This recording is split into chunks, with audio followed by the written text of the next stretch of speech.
I'm Seth Reeser, the vice chair. I'll be leading the meeting until our chair, Eileen, is here at around 7 o'clock. So first order of business, we need to do the Pledge of Allegiance. Feel free in the audience if you'd like to join in.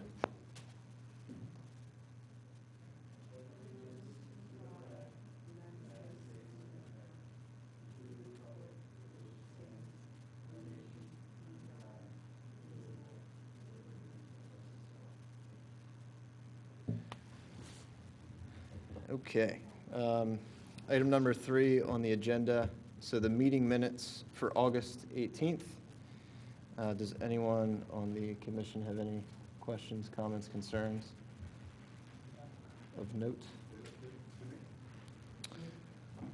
So motion to approve meeting minutes. Second.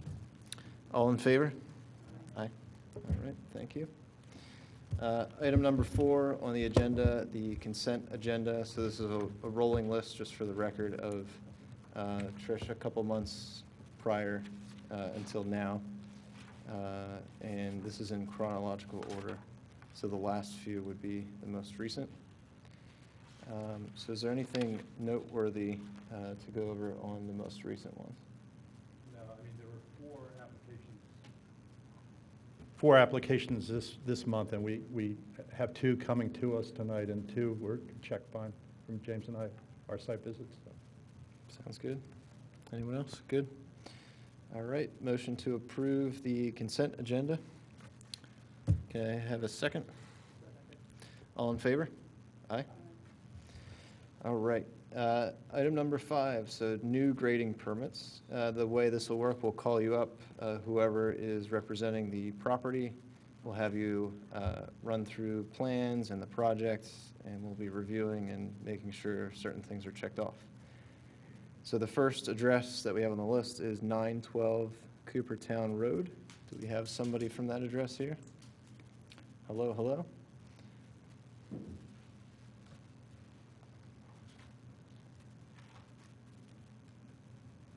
Good evening. My name is Chris Yohan. I'm the civil engineer for the project. We also have the owner applicant here, Mark Rayer from Rayer Sexton Builders, and Mike Gillen from MG Tree, who did a tree evaluation. So if it's okay, I'll just do a quick overview, and then if you have any questions, let me know. Sounds good. Thank you.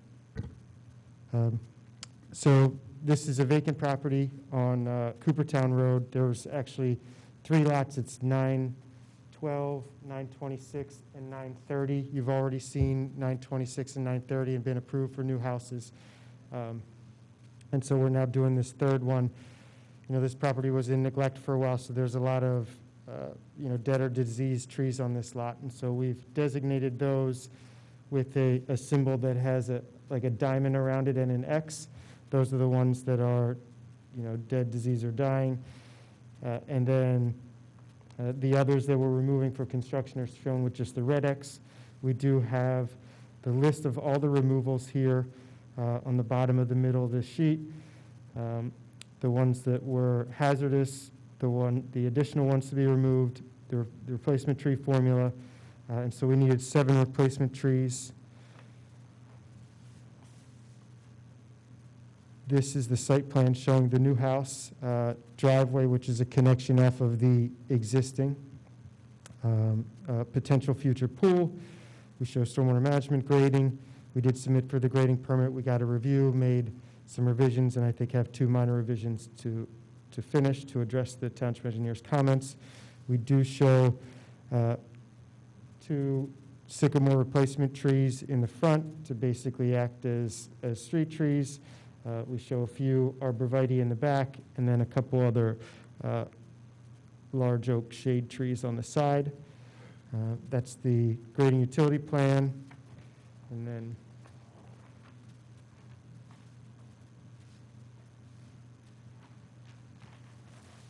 this page 4 is the erosion sediment control plan, which shows the new improvements as well as the trees to be removed, tree protection fencing around trees to be saved, and silt fence and stabilized construction entrance and the other erosion control facilities. And then we do have the detail for for the replacement trees. I guess that's the quick overview. If you have any questions for me or for my team members, I'm happy to answer them. Sure. So thank you for going through that. I think before we drill into the replacement formula, if we could just have a representative from NG Tree go through the hazardous tree report. Just given the large amount of trees, I think we would all just want to review that if possible.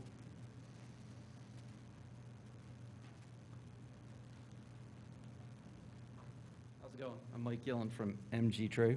Mike, thanks So- for joining us. Out of the entire lot, this area had the most dead hazardous trees. It was, like Chris said, it was neglected for a long time. Okay. So we did submit some pictures that shows that the trees that were dead, any of them that were partially alive, were completely infested with vines. So we really did the best to try to find the trees that would survive, and even those trees will need to maintain and fertilize. But like I said, this corner of the building, this northeastern part of, or the lot, was just completely neglected. Ian, is there, if you're the person behind the curtain, is there any way to bring up the hazardous tree report and the photos on screen? Matt, you were out at the site, right? Yeah, I've been at this site 4 times, and today I was like, the only reason I went back was the number of trees, the volume. So I went back, and it's a scrub forest. It's not even, the trees in there are not, there's no canopy. It's just like scrubby little trees, all completely vine covered, completely in bad shape. And I think, John, you'd agree, you've been on the site too? Well, it's consistent with the first 2 lots. So the lot, I believe, 25, 30 years ago was previously cleared at some point, which then, the secondary succession evolved. And, we have the scrub pines and some spruce. And, I mean, it's in bad shape. I mean, it's a neglected site, and the invasives are out of control. So, I mean, it's, there's no overhead canopy per se. 70% of those trees are the ones that are small diameter, anywhere from like 6 to 8 inches. So, like you said, most of those trees are lacking the canopy. So, I believe there's no heritage on on this lot. my reaction No, was correct. the same as it was the first 3 times, Seth. Sure. Sounds good. Thank you, Ian. We're still, So out of So- these 42 trees, how many are considered to be hazardous? So we have, looks like, total of 37. Okay, thanks. And I believe what Mr. Gillen is referring to, they're dead or dying, not just because they're hazardous. There's no target there now, so if they fall, they're not going to hit anything other than a ground plane. What they're referring to is the declining demeanor of the urban forest as it sits today. So there is no hazardous tree report. It's through the grading permit application. So you're not going to see the hazardous reports that you're used to seeing. It's all through, these 42 being removed are on the plans. Yes. okay. I mean, technically, though, could we request, I guess this is a question for Steve, potentially. Could we request a,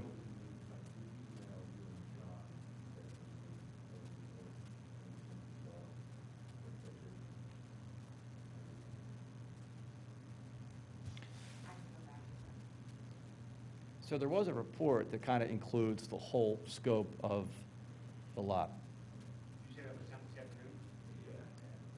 It just for the applicants, so when the meeting is tonight and you send a report, whatever, 3 or 4 o'clock. I mean, it's okay to send it, but it may not be reviewed by tonight. Sure. You know what I'm Understood. saying? okay. Yeah, I mean, if everyone's. Sure, okay. So before we move on to the planting schedule, is everyone comfortable with, as long as the hazardous tree report is on file and in the hands of the township, we're okay to move forward tonight? Okay. So on the plans, thank you for reviewing all of that. Sounds like, we've had representation out to the site plenty of times, and we concur with the analysis, so thank you so much for going You're through that. Thank you. So if we could get back to the plans and just review the tree table and planting schedule, that would be fantastic. So the replacement tree calculation is here on the bottom of the first sheet. And so there were 4 trees removed that are between 6 and 18-inch caliper, and 1 between 9 and 29. So we need 4 times 1 is 4, 1 times 3 is 3, plus 4 is 7 trees. 2 of those need to be large canopy. And so out of those, we're actually showing 1, 2 along the street, 3, 4 are really large canopy, and then 5 other small arborvitae. Okay. And the arborvitae are the upper left-hand top of the chart. They don't seem to be labeled in this hand. Ian, is there any way to turn on our displays? This, you can see where I'm pointing right here is where it says approximate location of 4 American arborvitae. Replacement trees minimum 6 to 8 feet high. Okay, it's hard to see on the screen, but if you look on that part on the plan. Oh, I've got a different one.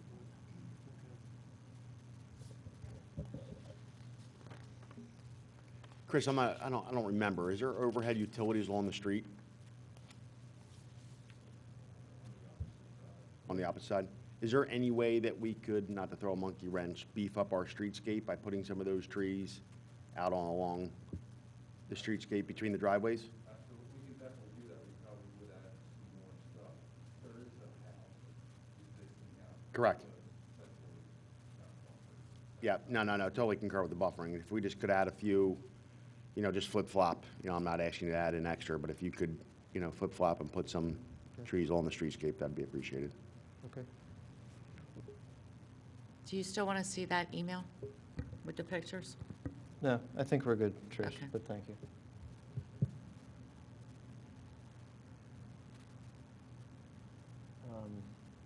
I'm just looking through the formula now.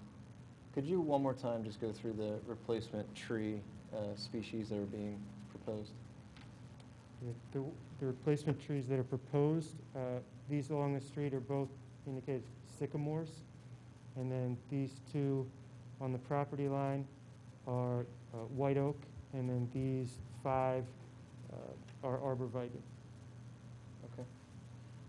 Does anyone on the commission have any issues with the proposed trees going in? All right, on my chart here, on the north, there's 2 trees at the very top. They're green on my chart. Are they trees you're adding? Yes, yeah, the ones that are green are the ones proposed to be added, yes. What are they? The ones that by the street are the sycamores. No, very top. Oh, I'm sorry, these up here. So these are on the other lot. So this is the property line between 912 and 926. And so those were 2 Okay. that were proposed as part of the development for 926. Okay, thank you. I'm sorry. It was kind of all done with the same plan, and we zoomed in just on this property. Okay, thank you. Any other comments? I would just recommend you guys, since there's so many dead ones coming out, the Briar Builders does an awesome job. If you guys could plant more, just a recommendation would be cool. Yeah, agree. Okay. I'll take a motion to approve. Do I have a second? All in favor? Aye. All right, thank you so much. Thank you. All right. Next address on the agenda, 75 Tyler Avenue. And welcome, Claire. So again, just state address, who you are, give a little bit about the project, and we'll go from there. Timothy Davis with Shock Group Engineering, one of the engineers on the project, representing 75 Tyler Lane. I'm here with the homeowner, Kathleen Marr, as well. The project is a single-family home being developed on 1 lot within the Ardrossan subdivision, with a neighboring lot being utilized for driveway access. The address of that lot is 73 Tyler Lane, which is why in the title over on the side, you'll see 75 and 73 Tyler Lane in the development plans. For the tree removals, we are removing 5 trees from the lot at 75 Tyler Lane, also known as 3-2, our Drossen lot, and 1 ash tree from lot 3-3, or 73 Tyler Lane. The trees on 75 Tyler Lane range from 6 inches to 12 inches, and they are maples. The tree on lot 3-3, or 73 Tyler Lane, is a 16-inch dual trunk ash tree. The trees are all interior to the lot and the limited disturbance. All of the remaining trees on the lot are outside of the limited disturbance. Head to the erosion sediment control plan.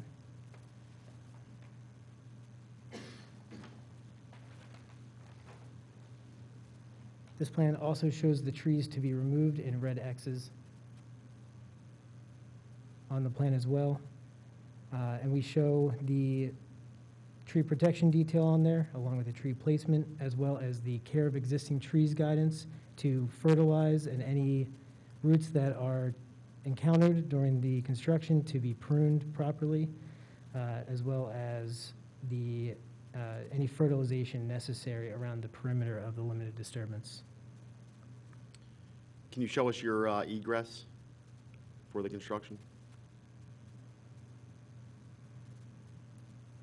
It is up at the top. There are 2 entrances to the site. The primary egress is the east driveway. And then there is a west driveway off the cul-de-sac that will be utilized once the site is stabilized. But for hauling and everything, you'll be using the east, correct? Correct. We do have shown on there a construction or a stabilized construction entrance on there, and that detail is included in the plan set submitted. So thank you for going over that. Trish, we have listed on the agenda that the number of trees and cubic yards of dirt were not listed on the application. Did we receive that late? No? No, Okay. there, when the application was submitted, you'll see on the application, there is nothing listed. Okay, I don't go by the plans, I go by the application. sure. Yeah, the cubic foot removed or disturbed was 500. That's about 520 cubic feet of soil. There are 6 trees in total being removed as part of the project. 5 on lot 3-2, or 75 Tyler Lane. 1 on lot 3-3, or 73 Tyler Lane. So Seth, does that activate the replacement chart and all that stuff? It does. Out of those 6, are any hazardous? 1 is an invasive species, The ash tree? So I and guess- they are on 2 different lots. We're only moving 5 on 1 lot. Sure. The ash tree wouldn't be invasive. It would, is it in bad shape or? Yeah, it's a dual branch, dual trunk tree with one, I believe the one trunk is dying. Right. So, yeah, not invasive, but we just don't count it towards the Right. the list. Which page, I'm still looking for the tree table. Which page of your plans in the PDF is that on? The tree table? So the trees coming out, trees going in.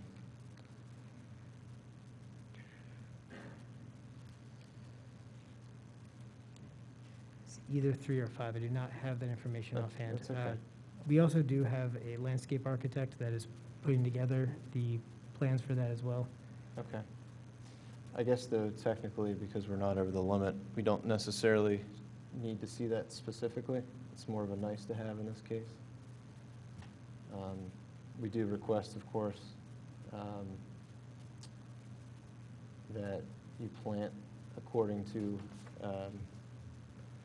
our tree table. You know, that's more of a recommendation than a Yes, we've engaged necessity. Hess Landscape Architects is doing the tree planting plan.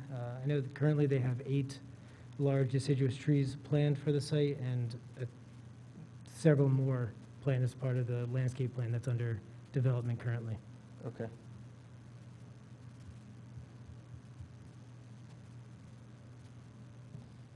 Does anyone else on the commission have any questions, comments, concerns?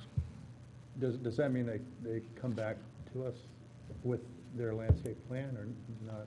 I don't think we would need that in this case. They can send it to me and I can review it. If there's any issues, then I'll give you a call. Yeah, we can make recommendations on species and what have you, and placement, all that good stuff. I'm sure if Hess is involved, there's not going to be a problem. Sure. Okay, I'll take a motion to pass. Do I have a second? All in favor?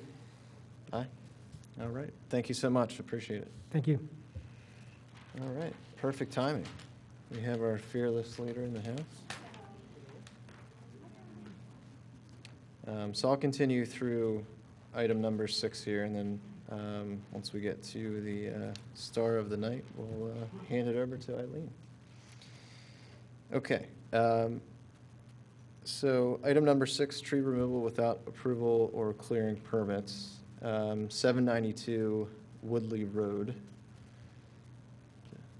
Welcome.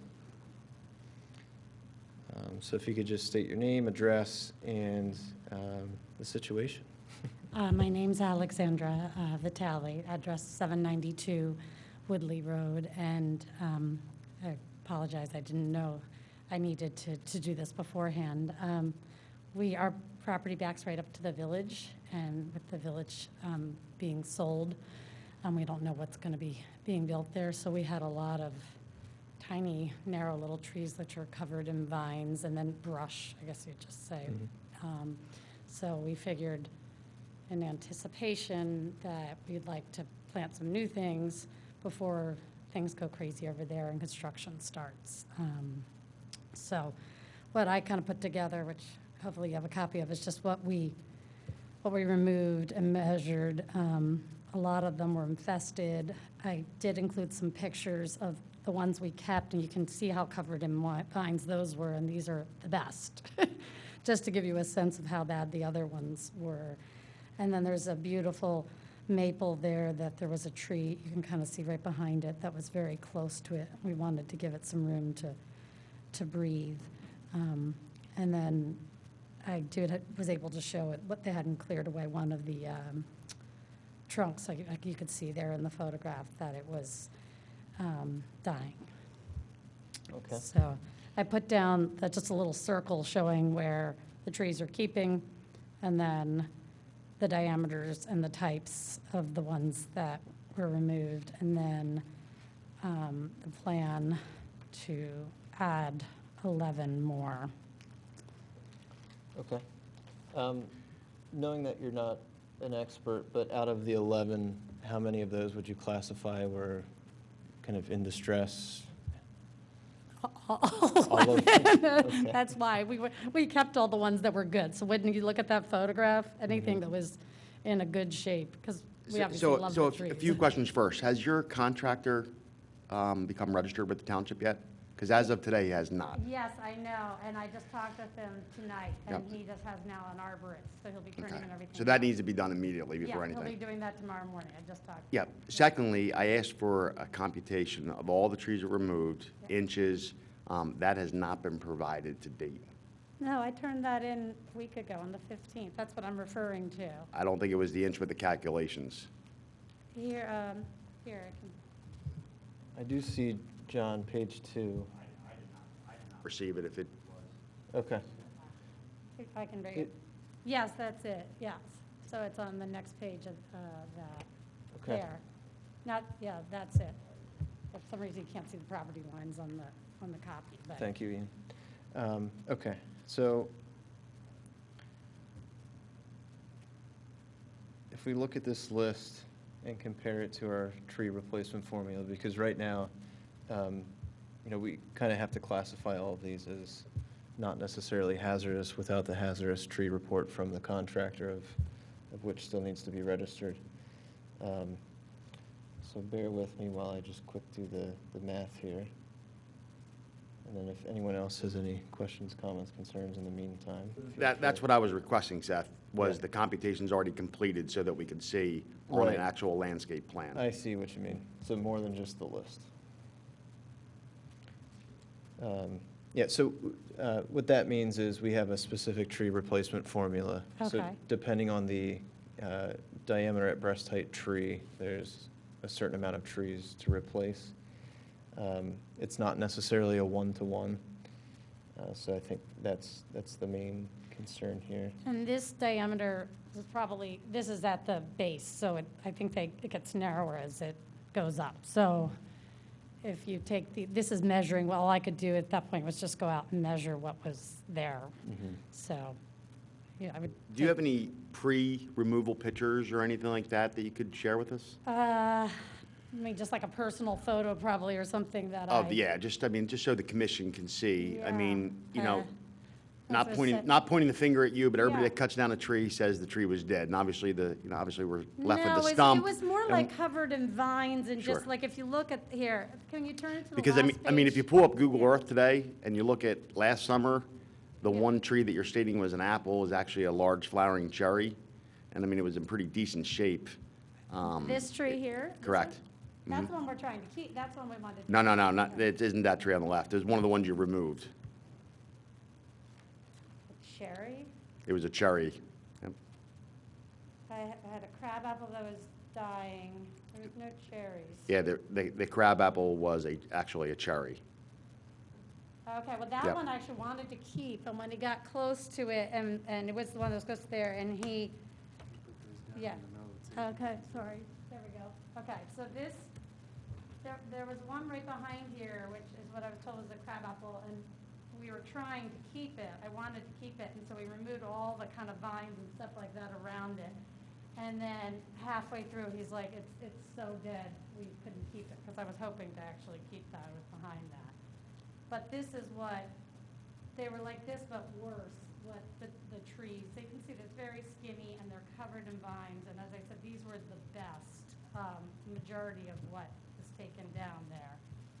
So was there any discussion at all about just doing the divining? I mean, that's a pretty simple task of just cutting the vines at the base of the tree. I'm not sure what guidance you got from your arborist or tree firm, but I mean, some of these are providing you some, protection Yeah. and stuff like that. So I'm not sure condemning all these trees was valid. That's what we're kind of doing with this one here. I don't know if you can see here, there's vines on these ones, and that's what we plant. So the healthiest ones, that was the plan, was to divine them. But the ones that, as I said, as far as like anything being like a canopy, there's probably only like one or two skinnier ones, and then the rest of it was kind of lower stuff.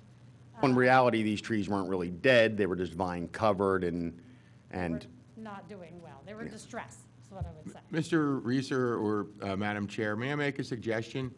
So once the arborist is registered, and I think saw it was Riggs, perhaps it's best if the applicant came back next month with an appropriate tree table and everything lined up in the normal fashion that you would review. I understand, I see the trees 1 through 11 that were removed, and, it says lanternfly tree. The ailanthus is not, ash trees don't count, but the ailanthus does, even though it is a lanternfly tree. So could I recommend, I would just recommend for the board's consideration to have a formal report from the arborist on each tree. They should know the DBH, as the applicant has stated, these are just the stumps. So we get the DBH, the appropriate species of tree, and the required comp, along with a hazardous report. That might make it easier for the Shade Tree Commission to get their arms around this situation. Thanks, Steve. Steve, that was requested, just so you know, about 3 weeks ago. I understand. Yeah, I think I'm in alignment there. I'd really like to have the tree services take on this. Anyone else have any comments? No, we haven't done anything. We stopped because that's what we were told. So it looks just like that still now. Yeah, everything, nothing, we stopped work. Okay, and are you having the tree company that did the work come out and do this, or are you having somebody? No, I was going to have the, but we're waiting. As I said, they're bringing this stuff for the go with an township. arborist to- 'cause the tree company No, they have one they're working with. Is he gonna come out?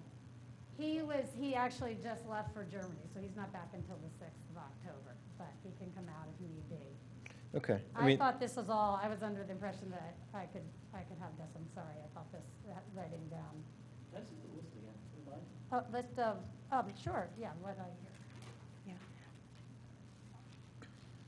I wish I had known, 'cause I actually Yeah, had so the somebody reason- apologize. Yeah, so the reason for the arborist, this may help you out a little bit. Yeah. Because you've taken down 11 trees, so one of the big things we want to know from the arborist, are the trees healthy or are they hazardous? Yeah. If they're hazardous, they could be excluded from the number regarding how many replacement trees you need. But we need that report from the arborist. I'm actually planning to put in the same number that I'm taking down. It would be, Yeah. the ordinance requires you to put in more. Okay. So for smaller trees, it's 1-for-1. For medium-sized trees, it's like a 3-for-1. And for large trees, which I didn't see any on there, it's actually 6-for-1. Okay. So Eileen, just real quick, so when the trees were removed, the tree company that performed the removals did not have an arborist. So now an arborist is going to go in after and look at the stumps. I'm not sure he's going to be able to opine on the actual structural condition of these trees. So, I mean, unless we have some photos or anything, I mean, they're going to have to be comped. I mean, that's just Right, the way then we. they would have to be assumed to be Yeah. healthy. And like you said, you're planting anyway, so if you were going to comp anyways, then that's what the formula is going to be. But in the ordinance, it's spelled out very clearly, and if you have any questions, you can give me a call. Do you mind planting whatever the ordinance says? Do you have an? No, I mean, I wanted to make sure we get some privacy Yeah. in there, so if I could just layer it, there's plenty of room there. So I what's, can- what's the tree table? can Is tell it? me what Seth, the where we features are. at? So, tree 6 and tree 11, so that's a 20-inch and a 21-inch. Now, understanding that was measured at the stump height, but if we were to just use that as the measurement. So it's that 2 would be- inches for every 2 feet of reduction. Right. So we could take that into consideration, but those 6 and 11 would be 3 trees each. 6 is the one I have the photo of. Okay. So the dying with the hole inside. The rotted out stump. I think, I mean, in my opinion, I think that would be proof enough to me to classify as hazardous. But as Steve had mentioned, I think we're all in agreement. Once the tree service becomes registered, the arborist comes out, and we have all of the proper documentation. And as John mentioned, he can help assist with that. You know, we can take a look at this next month, knowing that the arborist gets back on the 6th by next month. That should give you some time. And I guess we would ask, until then, you know, no more work to be done specific to the trees that were cut down. Excuse me. Would it be too late to try to plant, because I do want to make sure I get the planting in the Oh, fall. for sure. I think we're all okay with planting, Yeah. you know, now. That's fine. Yeah, but I No. mean, like, if we wait for another month, is it the ground too hard? Not Oh. being an expert in this. Yeah. Yeah. There's- No, I would recommend, because the person that did the work is not an arborist. So she has to wait till the middle of October or whatever for the arborist to come out. Someone else is doing the planting, it's not them who's doing the Right. planting, yeah. So if we know she's replanting, according to the ordinance, I'm not sure what we hold her up for. Well, I think, Like, I'm okay with doing what you want. What me the to. ordinance calls for, yeah. So how many trees are we at, Seth, approximately? so we would be at 15 trees if we classified all of them as healthy. Are you willing to plant 15 2.5-inch caliper shade trees? 15, 2.5 inch, Caliper shade trees, 2.5-inch diameter. So- okay. diameter, So yes. little shade trees is what you're saying, so that, in the sense that it They're has. probably about 10 feet tall, Okay, 10, 12 feet tall, to have a 4 of those 2.5-inch would, diameter. 4 of those would only need to be large canopy trees, shade trees. okay.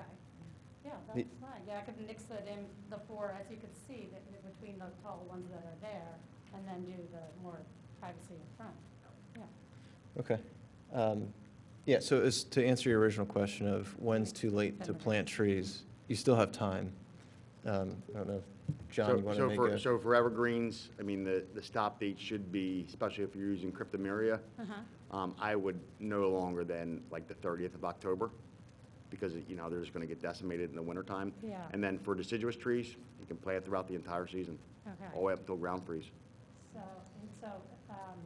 you said that needs the canopy 15 total trees, 4 of which would be large canopy. or large. If you're willing to, Because from that list that you have, I saw the list. Yes, there is an Okay. approved list. Yeah. Seth, I would still want to see something in writing rather than just, in a verbal, because we don't have any plans, we don't have the Sure. the I tree could have the table. place that I'm I would buying just it want to from, see just something in planning it. writing that, we could give this is what's preliminary happening. approval based on the plans that are submitted, and you really don't need your arborist for that. You just need to get your contractor registered tomorrow, and then you can draw up a little hand sketch showing where the trees are going to go, Yeah. the species, based on the Radnor ordinance, Okay. and then a little table to saying, hey, we removed X amount of trees, inches, and then what your replacements are to equate to our tabulation that we have in the ordinance. And you'll see, if you look at the ordinance, there's a tree replacement formula, and we just need it in tabular form, Okay. just so that we can see specifically what we need. And there are, if you look at other properties' plans, you'll see the table bottom right, usually in the plan, to use as an example, or you can ask. If you email myself or Ms. Trish, we can send you a sample from another project somebody did, so you can see the actual formula. Right. It's very easy to follow. So I guess the question to the commission is, do we want to have the property owner and the tree service come back? Or are we okay with just submitting the plans, and as long as we have them on file and it's correct, then we're good to go? As long as we have consent that she's going to plant the 15 trees, I'm fine. I don't think they need to come back in front of us. I agree. I would agree. Okay. I'll take a motion to approve contingent on submitting what we just mentioned, making sure that the tree service company gets registered with the township. And can I have a second? Second? All in favor? Aye. Thank you so much. One closing comment. As long as your contractor is registered, Yeah. he can come back and start at any time. Once he's registered, just let us know, email Trish that you're going to be starting work, Okay. the stumps and all that stuff, Yeah. just so, because we're going to get phone calls, and we want to make sure everything's in Okay. line. Definitely. Thanks for your time. Okay, thanks. Thank you. Thank you. All right, Eileen, here's the baton. Okay, thank you, thank you. Okay. Great. Folks, if I just may add real quickly in case anybody's watching on TV. So everybody should know that at this point, the township has not received any applications from the village for redevelopment, right? We all know it's up for sale, but I don't want everybody to get concerned at this point. We have not received anything, no subdivision land development, zoning, or anything along those lines. Okay, good to know. Okay, so moving on to new business, Pico tree removal. So this is really the topic, maybe Steve, you can help us out here, where we understand Pico has taken down a number of trees. We understand the township met with them ahead of time and reduced the number of trees coming out. So if you can Sure. fill us in on how many trees are coming out, and is there any plan that shows us the size and where they are, and maybe we can talk about how to go forward in the future. So, thank you, Madam Chair. So yes, PICO did come in with a, what's termed a reliability project, and I'm explaining to you what they explained to me. So a reliability project is based on outage reports for whoever is on that line. So the purpose of this project was to install what they call their Hendrix cable along with new poles, which are much less susceptible to breaking in wind and when branches hit them. So they originally came in with a list of trees, and I know Mr. Paris, he's been instrumental with working with the Horticultural Society in getting replacements. PICO did make a donation to that end. And I was able to get them to reduce their trees by 70%. Through that process, I did confer with the solicitor because I said, my thought was they need to come to Shade Tree, let's do the table. You guys have a lot of compensatory trees to plant. They had noted that they don't fall under the auspices of that of any of our ordinance in that regard. And the solicitor confirmed as much. He said they're regulated by the PUC. As much as you want to, Steve, you can't force them to go to shade tree, you can't force them to do compensatory trees, because the trees Mr. Paris and the Philadelphia Horticultural Society are going to have planted are bare root trees, right? They're not 2.5-inch caliper and all that good stuff.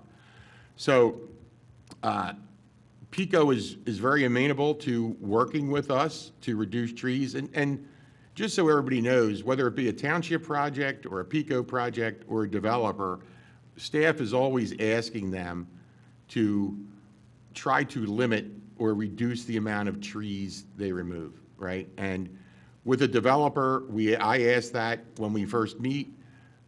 The reality of it is they know there is a shade tree ordinance. They can remove X amount of trees so long as they replace. Some do try to help. So PICO said, okay, we're going to go back to the drawing board.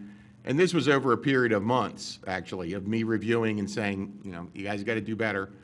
And eventually said, this is the least amount of trees we can address in this project. And it's all in the St. David's area of the township, St. David's Road area of the township, across Route 30 on the north side. And based on our emails, I did reach out to them about future projects. And the response I got was, a lot of times at this point in time, they don't know. Again, it's outage based.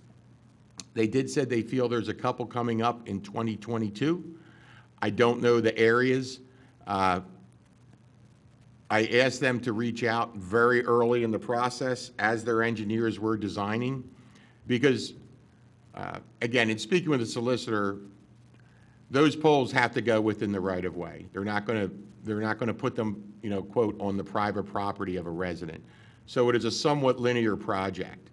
But for anybody that goes down Darby Paoli Road from Bryn Mawr Avenue, before you get to Godfrey Road, take a look on your left at the pine trees that are there, and that was called a ground to cloud pruning of the trees.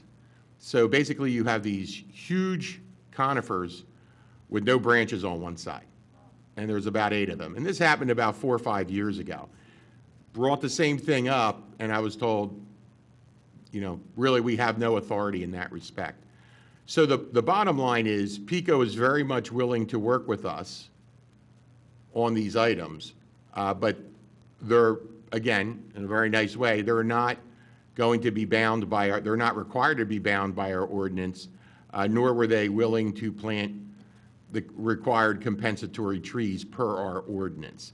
So this will, most of the projects in the township, the vast majority of PICO projects in the township are gas main replacement, so it's underground, no issues.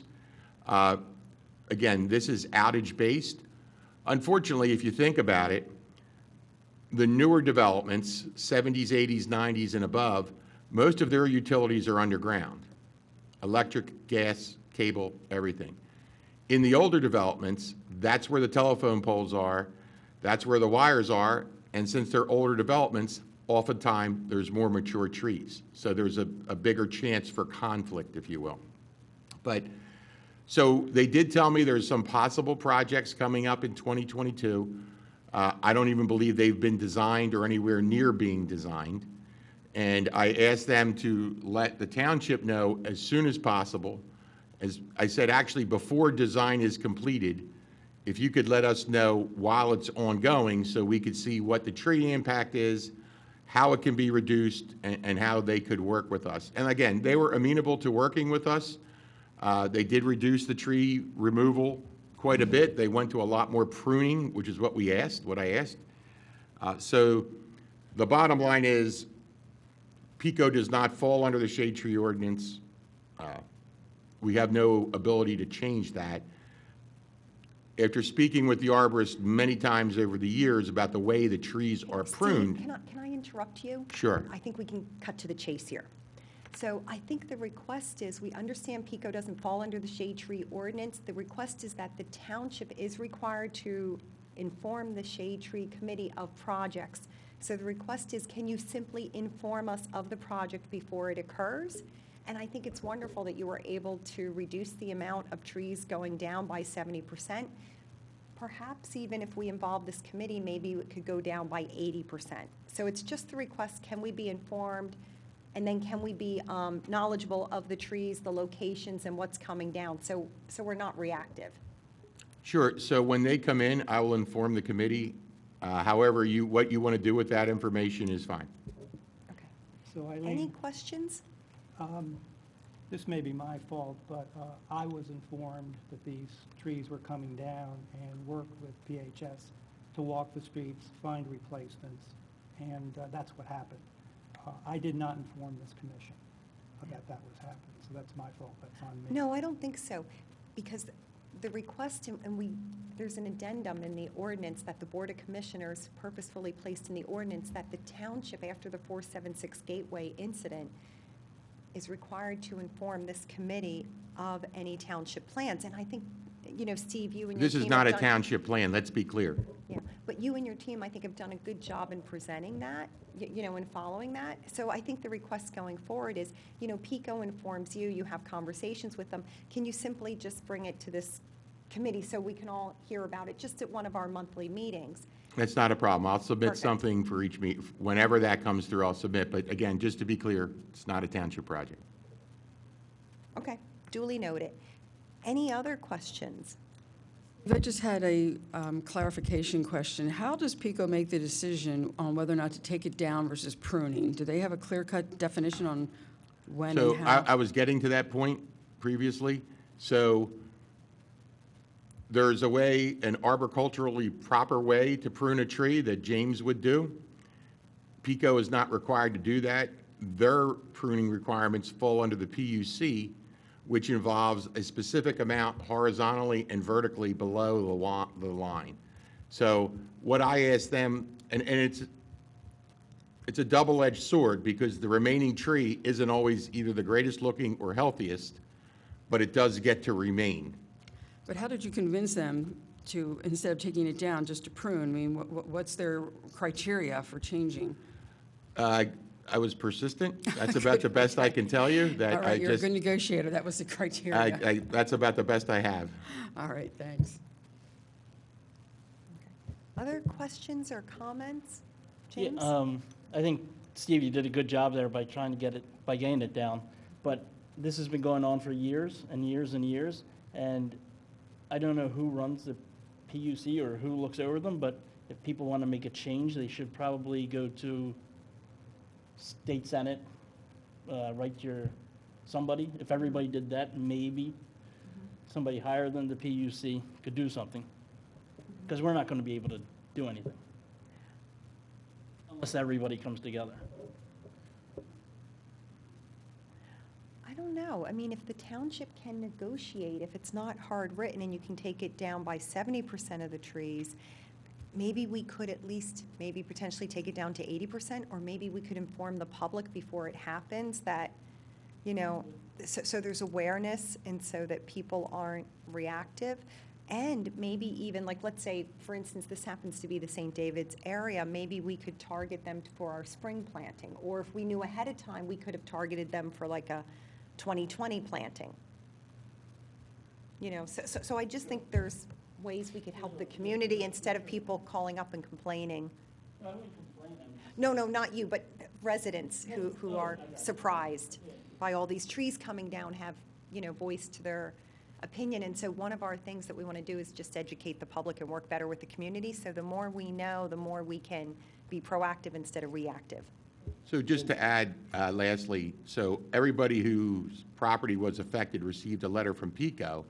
We also put this on the front page of our website and our social media. So the township does try to alert folks to this happening. Now, is everybody going to see that? No, but we try. Yeah. And Yeah, no, I James, to that point, on the business side of what I do, we had David Sweet, he's the commissioner of the PUC, do an introductory video for one of the projects we were doing with PGW. So I could send him a note if we wanted to maybe start that conversation. Yeah. Oh, that's a great idea. Along those lines, probably 2 years ago, when I was doing the tree survey work, Chris Harris he's a PECO's vegetative manager for Delaware County. And it might be a good idea for this commission. We invited him once, but we never followed through, to invite him to one of our meetings and just have an hour or a half-hour conversation with the PECO guy and explain like what our sort of concerns are and points of view are. And if nothing else, it helps support what Steve's up to. So that's something we could consider putting on the agenda. And I can Do you contact want to him. invite him, Matt? Yeah, I can do Yeah, that. that would be great. So moving down to the tactical level, Yeah. for this particular project, there are going to be trees planted. We're going to be, through the Bare Root Program, we're going to be approaching these neighbors, offering trees to them. Ricky is going to be helping plant them, his crew, and we're going to try to make good along those streets to get some more shade trees in the area. Okay, super.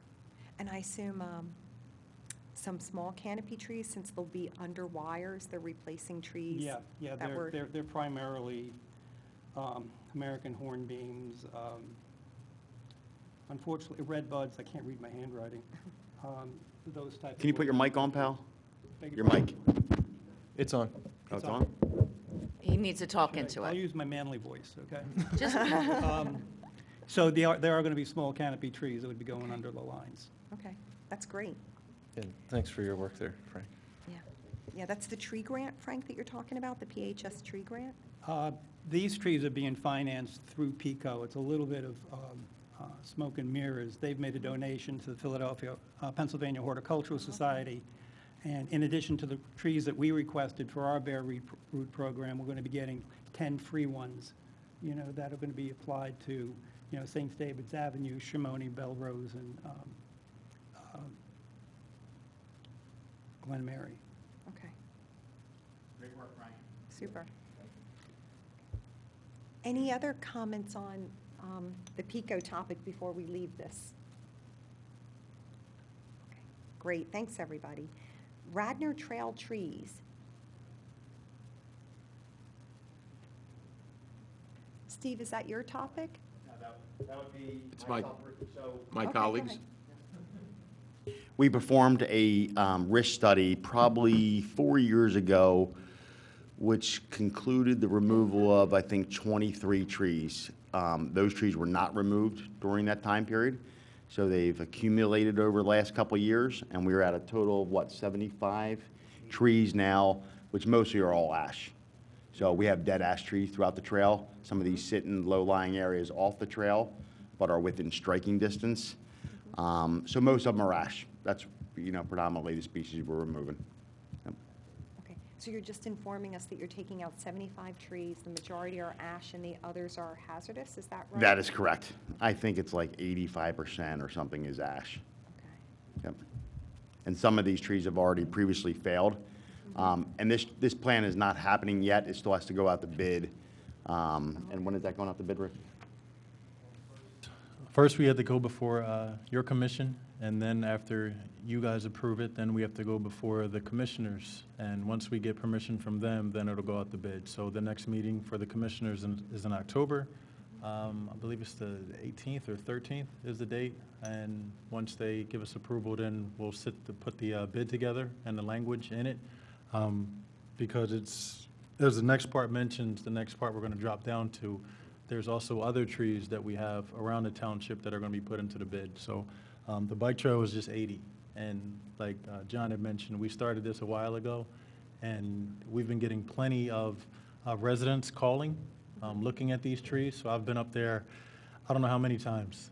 So just looking at them, we had to kind of go up and do something a little more than piecemealing these emergency trees. We had to kind of take it as a lump sum.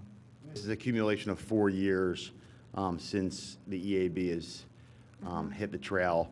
And again, if you're walking down the trail, you're going to actually look down the banks, because a lot of these trees are in because there's a setback. What is a setback off the trail?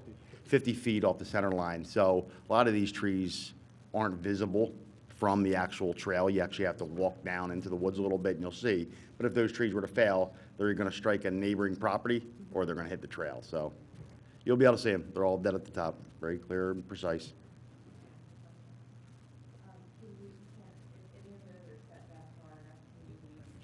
We are. So we are going to leave snags, yes. Part of the thing, wildlife snags, yes. It's already been discussed, and the bidder will be informed of that. Yep. I have two questions. Has the township considered replanting any trees based off of what's being removed?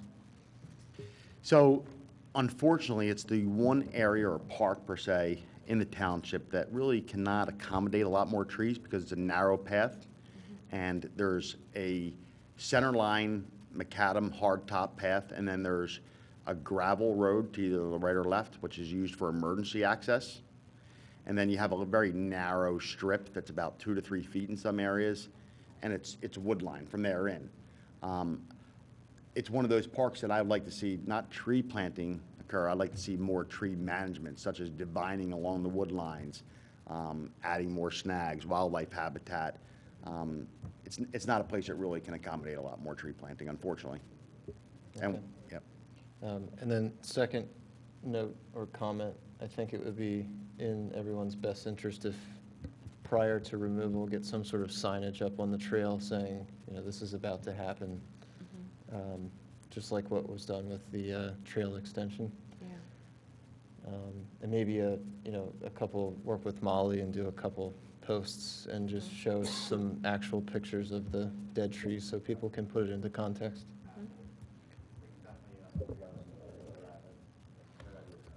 John, do you know how long it takes to remove them all, or Ricky?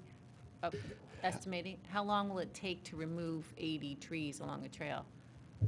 Well, the way that I was already I talked with Steve about it and also informed the manager. I'm not sure if I talked with John, but because it's on the trail and how heavily the trail is used, I'm of the mindset where I do not want them up there more than 2 or 3 days a week once the project is bidded out, because it will basically shut down the trail.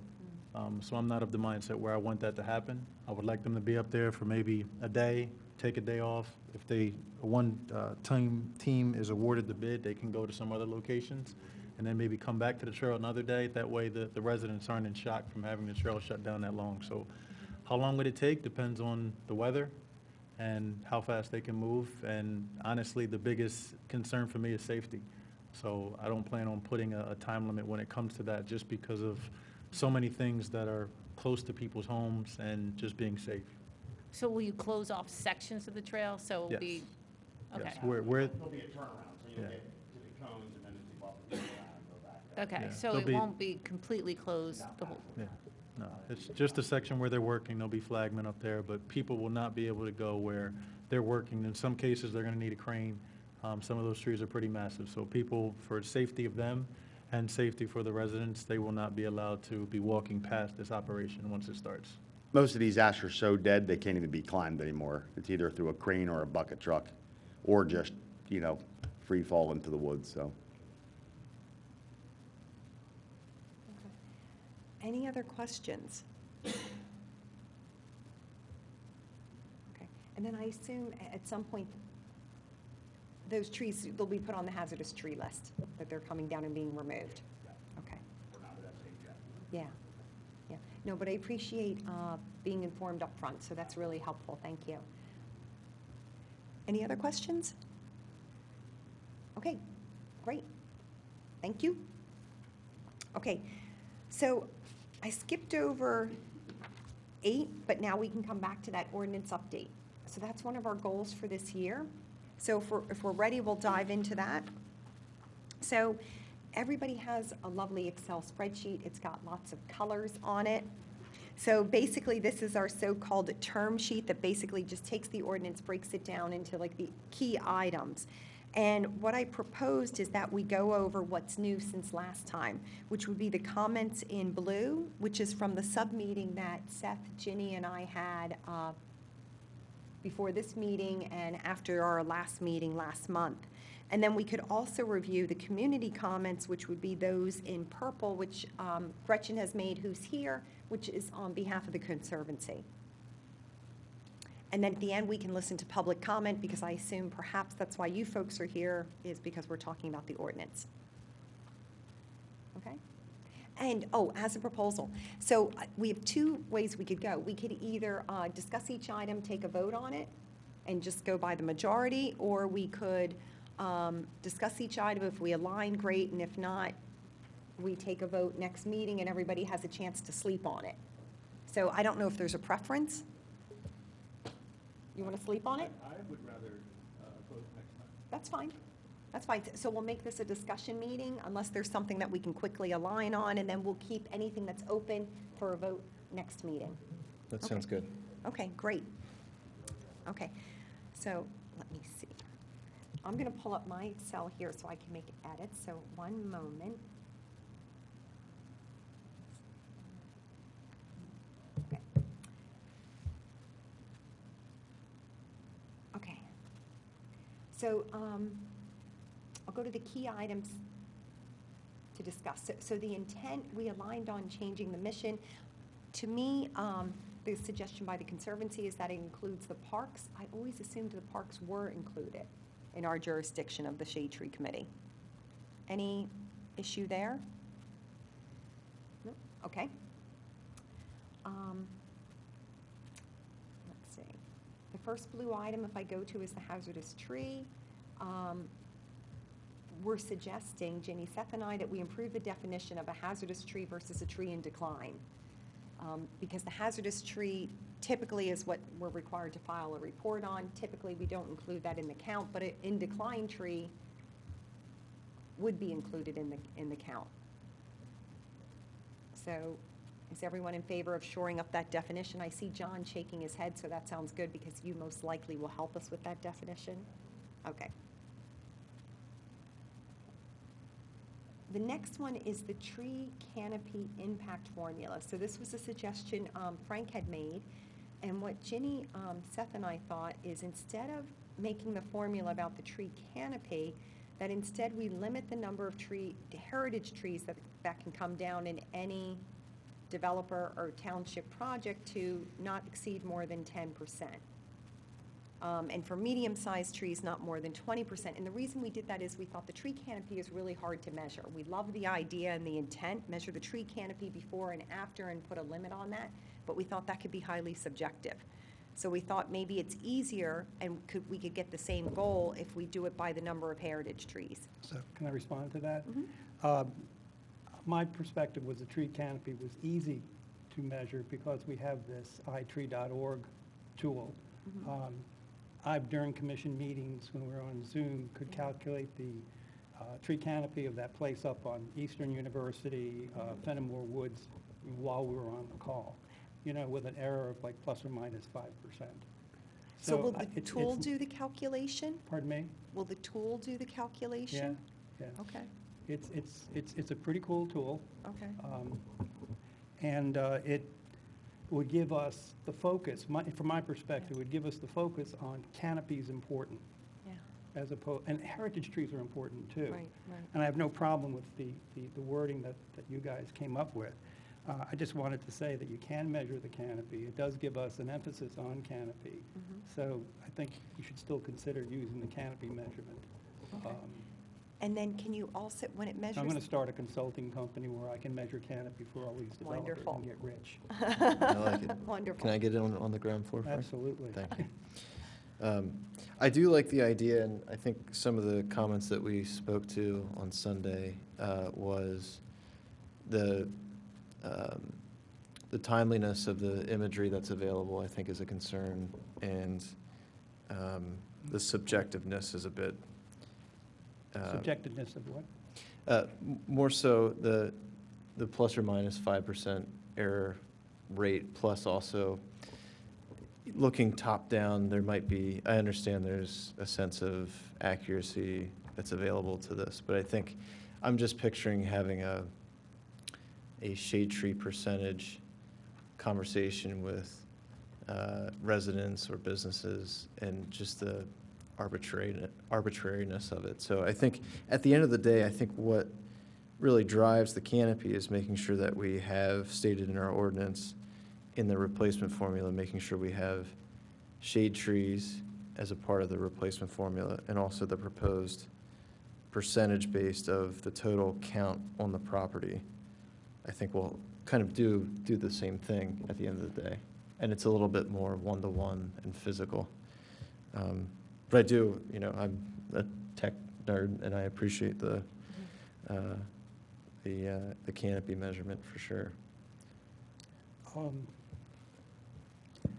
One thought I had when I was thinking of measuring canopy using the iTree.org application was the fact that the replacement formula replaces it with 2.5-inch trees that I won't live long enough to see them grow into a substantial canopy. So I thought preserving the canopy might be the best way to go with this development as opposed to just using replacement. Granted, you're going to get the canopy back in spades when you plant a lot more trees than you take down. So but I was maybe- just thinking of, not waiting. Right. So, I mean, one proposal could And be. Fenimore Woods was the thought Sure. process that was going through my head when Yeah. that happened. I mean, one proposal could be to measure Radnor's tree canopy once per year officially, and make sure that we have that written in the ordinance, so we have the means to do it through using a license of a piece of software or some other means, just so that we keep track of it officially, I think would be a fantastic idea. That I agree I with. agree. And I that totally way, agree with that. it would force us to Yeah. figure it out, you know? I have a question about the 10%. Is that, and where'd that number come from, and is it appropriate? It's probably not appropriate for me to tell you where it came from. I pulled it out of the air. I looked at that Eastern University property, where, half of the lot was canopy, and that's 10 acres, and then with 3 homes, they were removing 3 acres of canopy. So I just thought 10% would be not totally draconian, but at the same time, it would be maintaining most of the canopy that exists on a development-type lot. I guess, Claire, to clarify, are you speaking to the green 10% or the blue 10%? The blue. Okay, Oh, I'm sorry. no worries. Well, both The though. answer is similar. Yeah, very similar. Well, I just, I'm curious because I don't know, but, No. so I'm just anticipating what happens when we put this ordinance in, and we have developers who come, let's just pick Villanova University, and they say, well, we can't even come close to this. How do we prepare for that? Or maybe 10% is perfectly appropriate. We can decide what the percentage is. I think that. Well, I don't even know, how do we decide Well, that? We'd have to pick something, but I think the whole idea was more so a concept, such that, let's say Fenimore Woods, if they come to us and they want to remove trees, and let's say they end up removing 20% of the heritage trees, our ask to them would be, go back and rework your design. And so that's where typically we get stuck, is that there's no other options presented. It's more so kind of a take it or leave it, but if they had this as a guideline, you would have to rework the design and come up with something that met the goals of the project, plus preserved the heritage trees. Right. I think the end goal is, let's say someone has 100 trees on their property. Technically, right now, they could cut down all of them and pay fee in lieu of, right? Right. So we want to try and prevent a So situation like with that. this ordinance, we're saying you could take down 10, Correct. Right. right, if it was 100 trees. Right, and you'd still have to meet the compensatory requirements, but you could take down 10 heritage trees. And you'd have to leave 90. Yeah. Of course, we would have to run this by the solicitors to see if we could even do something like And we this. could So it's change more of the a number. concept. We could decide that the right appropriate bar is 20%, but more so it's just a concept, because the main thing that, we hear from the community, and I think our charge is to maintain and grow the canopy, and the number one way to do that is the heritage trees. So that's why we thought it made sense to put a limit on them. And the one more piece of frame of mind information to provide is, throughout some of these others, we were thinking of, well, maybe it applies to just the township and not the residents, just to kind of walk before we run situation. Township and developers. Right, so Yeah, we set and- the example as the township first, and then if And the revision works out, then we move on to residents. I like that thinking. So you're saying model it through township projects and developers, and Right. then hopefully it will see where that number, we could always Right. slide that number one way or the other. Right. And we also talked about trying to get ahead of the design plans. So to what Seth was saying, if they knew ahead of time, we had this ordinance, and they would know because we see the plans fait accompli, like Fenimore. Right. So, and like there was one, I forget which one it was, but they had a drive. Remember, we were talking about that drive, and if they could have moved it a few feet over, they would have saved a tree. So I think, I don't know how we can do it, but the three of us were hoping maybe we could see some of these design plans, especially from parks, before it's a finished design. They've already spent so much time and money, they're very reluctant to change after spending all these consulting dollars. I totally agree with that, Ginny, and everybody. My overall question is 10% appropriate? That's all. So I guess we would have to figure out. Yeah, I think that's a number to noodle on. So can I just ask a question? I'm sorry. And this can be completely ignorant on my part to ask this, because I'm just wondering, to your point of wanting to see plans and things like that, prior to, because it does seem like, people come to you guys and things are already, pretty much set, the planning's, and they're just asking you to, not rubber stamp, but you guys, definitely provide guidance, I think, with that. I don't know, is something like this, can this be part of Saldo? Like, is this, so something, if they wanted to not go by this, I mean, would still come to you guys, but then if it's part of that, then they know that that's part of the design, right? And then if then they're designing to this because it's in Saldo. And then they would come to you guys, and hopefully then it wouldn't be as much of an issue because they've already designed it with this in mind.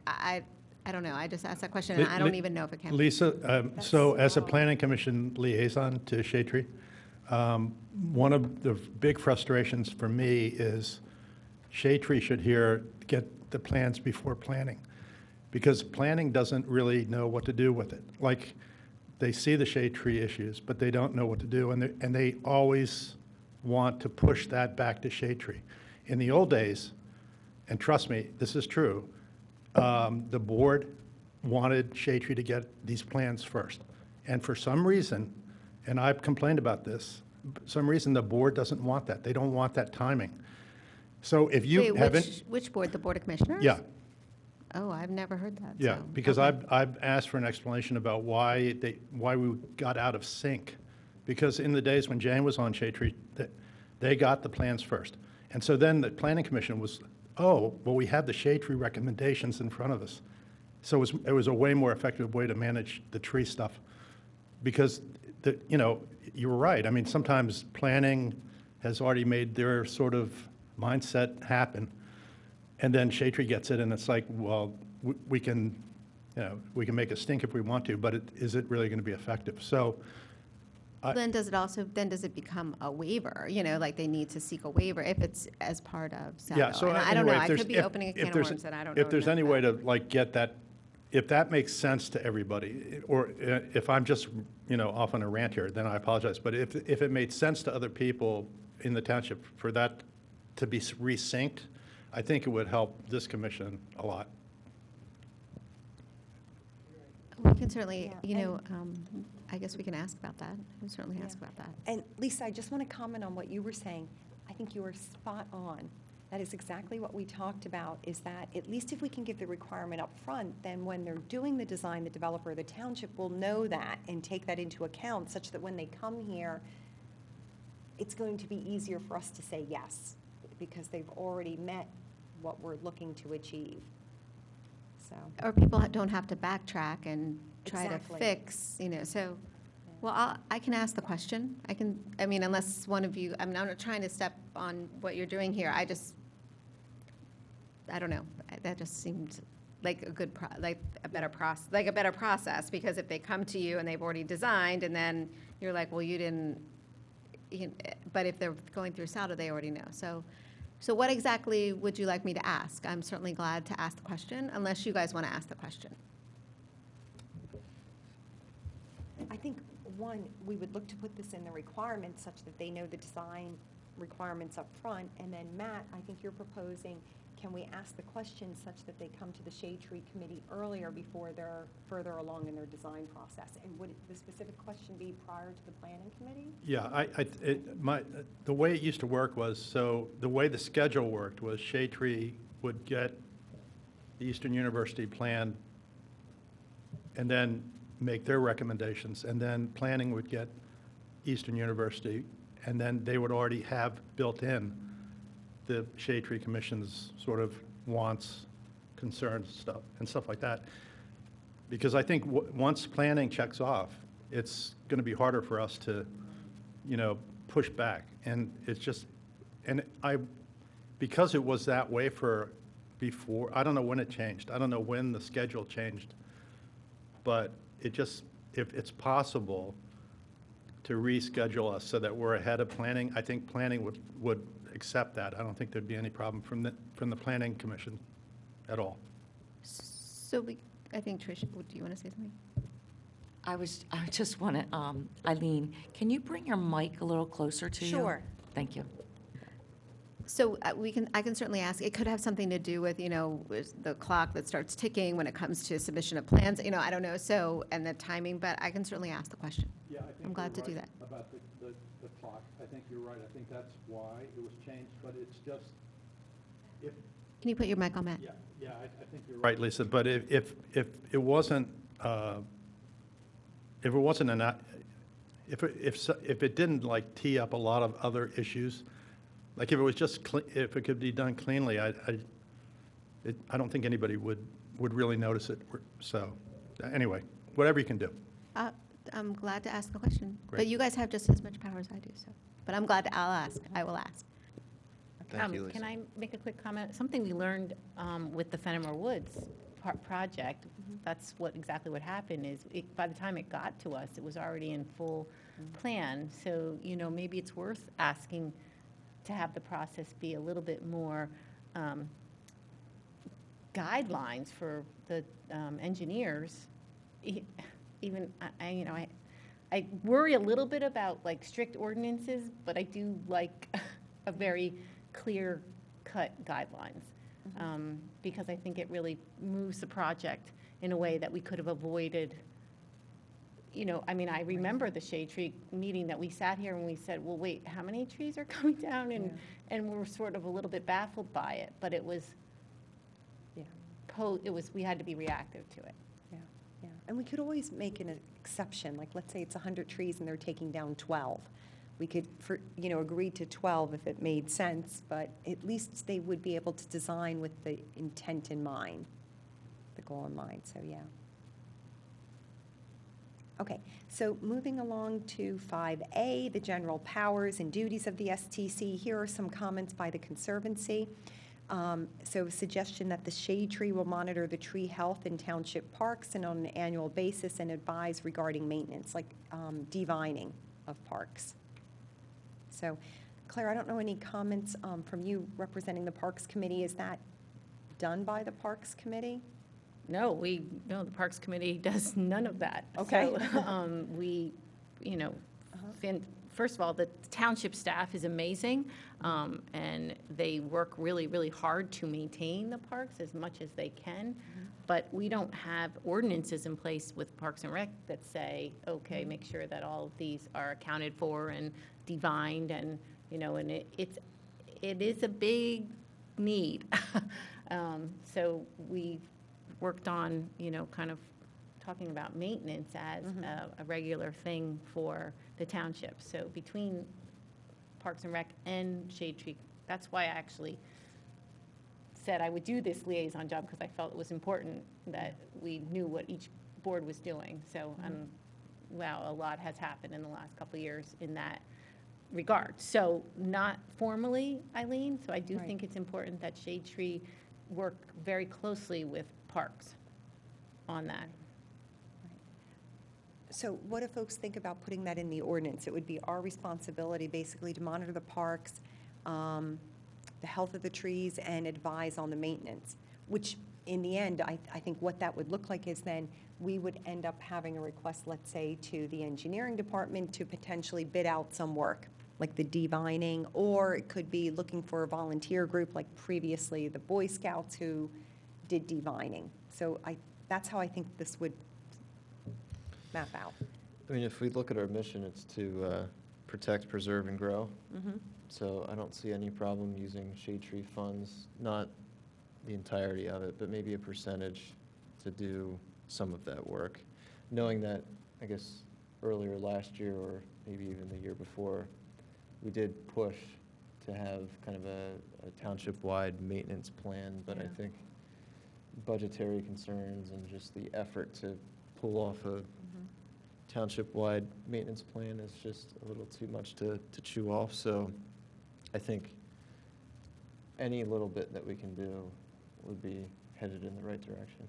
So Seth, just to clarify, so you're suggesting that we use some of the shade tree budgeting just to give to parks for some of that maintenance? I don't think it's a requirement where we say we define it that way. I think it's more of just, in years past, we've 100% used our funds to plant trees, right? So I think it's more of just opening that up to say, hey, we understand that our mission is to preserve and protect trees, and that directly helps with it, so. And it could be public works, it could be just somewhere out of the township pot. Right.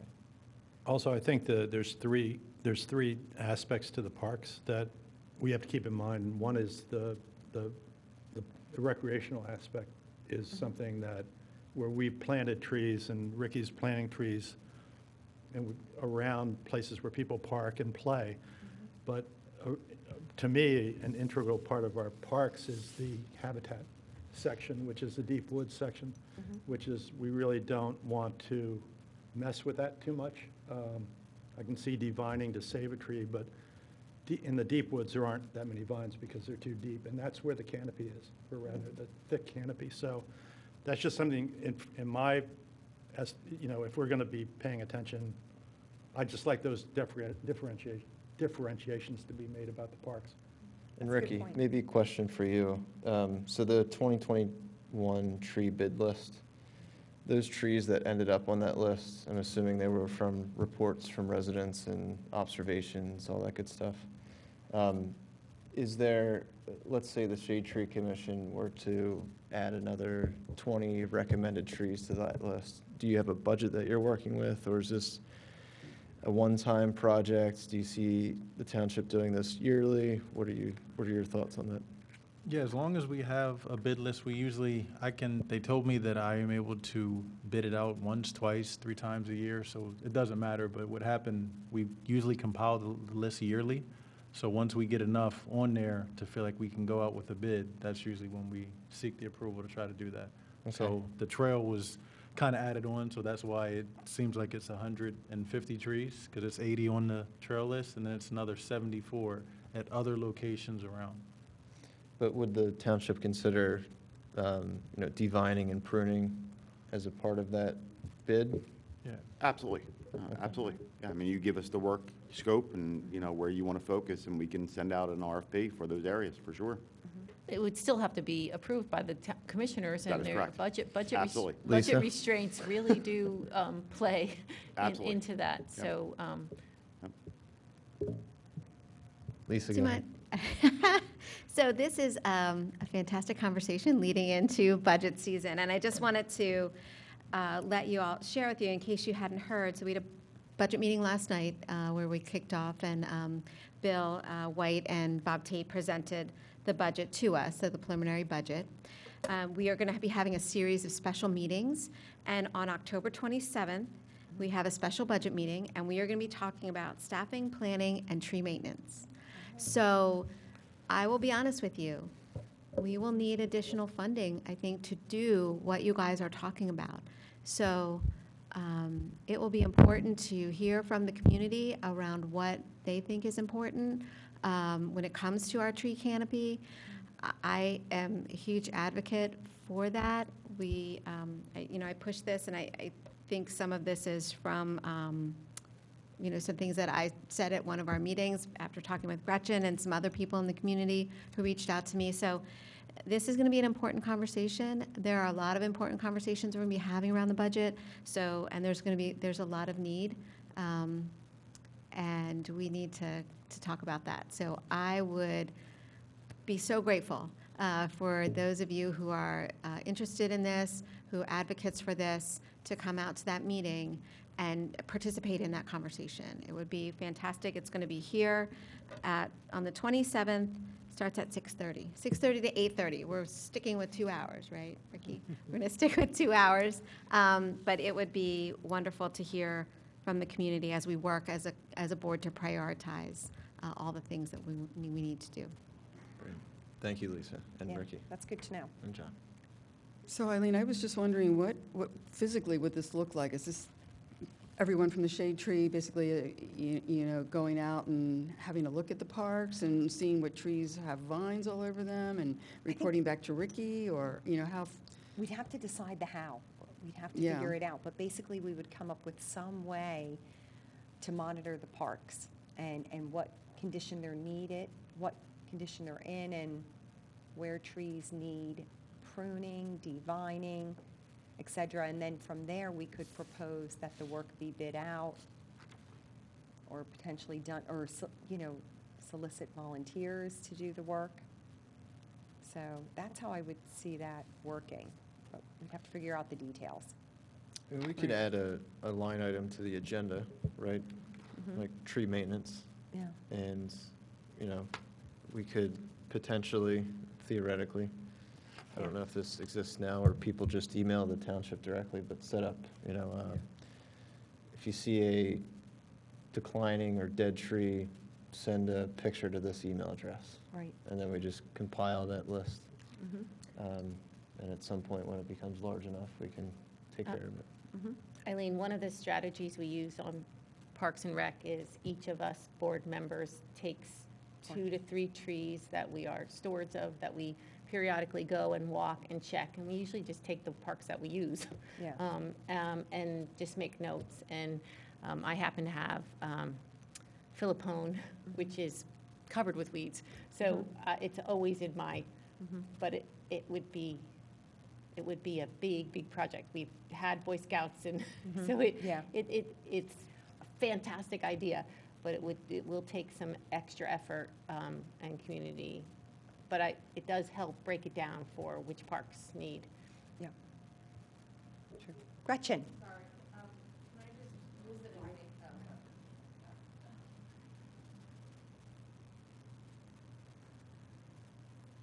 Hi, guys. Breathe. I just thought a good example would be the Radnor Trail. If you look on either side, almost all of the banks are covered with like 3 or 4 different types of invasives. So it's not just vines that are threatening the trees. All of our ballparks are beautifully maintained, but kind of in the periphery, when you step off the ball fields, it's these passive areas that are being taken over by invasives. And also, you know, but there's vines in there too, but we are being smothered by invasives. And I mean, John can talk to you guys about, you know, how those are compromising the health of the trees too. But it is a combination of the two. Yep. So, No, that's a good point. So vines and invasives. So it sounds like overall we're in favor of putting this concept somehow in the ordinance, basically to monitor the parks and identify which parks are in need of help regarding maintenance, whether it's devining, invasives, et cetera. And then we could then determine the next steps. Yeah. And maybe we focus just on heritage trees, just so we don't bite off a ton. Yeah. Okay. Okay, next one is, would we want to require that for any, let's say, township or developing project, that a monoculture not be allowed? So this is a suggestion from the Conservancy. The example given is Morris Avenue. As long as we remove the words non-native, I don't have a problem with that. A lot of our. Oh, I understand, so just make it simply a monoculture. Yeah, I mean, if A lot of our really pretty trees are non-native. Mhm. Yeah, I think there's been plenty of examples and situations and advice against monocultures, and I would love to have that defined in the ordinance, and I don't foresee, from a residential perspective, that being an issue, getting two different types of trees at least. I don't know, I'm already guilty of it, planting an entire row of arborvitae, like 12 of them. So I don't know, do we need to apply this to residents, or would it just be developers, or? To me, I thought it would be developers in Township, because it's really where you get a lot of trees. Let's Yeah. say if a resident plants one type of tree, hopefully their neighbor is planting a different type of tree, and the neighbor beyond that is a different type of tree. So for me, at least, I was thinking more so large plantings like developers in Township, but we could make it also over a certain number of trees. I mean, I don't necessarily see an issue making this apply to residents as well. Because at the end of the day, when residents come to us, they're planting at least 6 trees, right? More times than not, more than that. So it's a fair amount of trees that they are planting. And rather than us just making the recommendation, I would love for us to have an enforcement behind that. Is it fair, though, to tell people what they can plant on their private property? I mean, It that is- seems like we're going a little too far. We're to already me. telling them that they have to replant trees. Right. But- So it's how far do we go is the question, I guess. I mean, James, how do you feel about that? Like, would you like a township to tell you what you could plant on your property? I didn't think so. What if it was bamboo? But What if it was bamboo? Well, but they're not, bamboo isn't allowed, yeah. yeah, we have an ordinance against it. Yeah.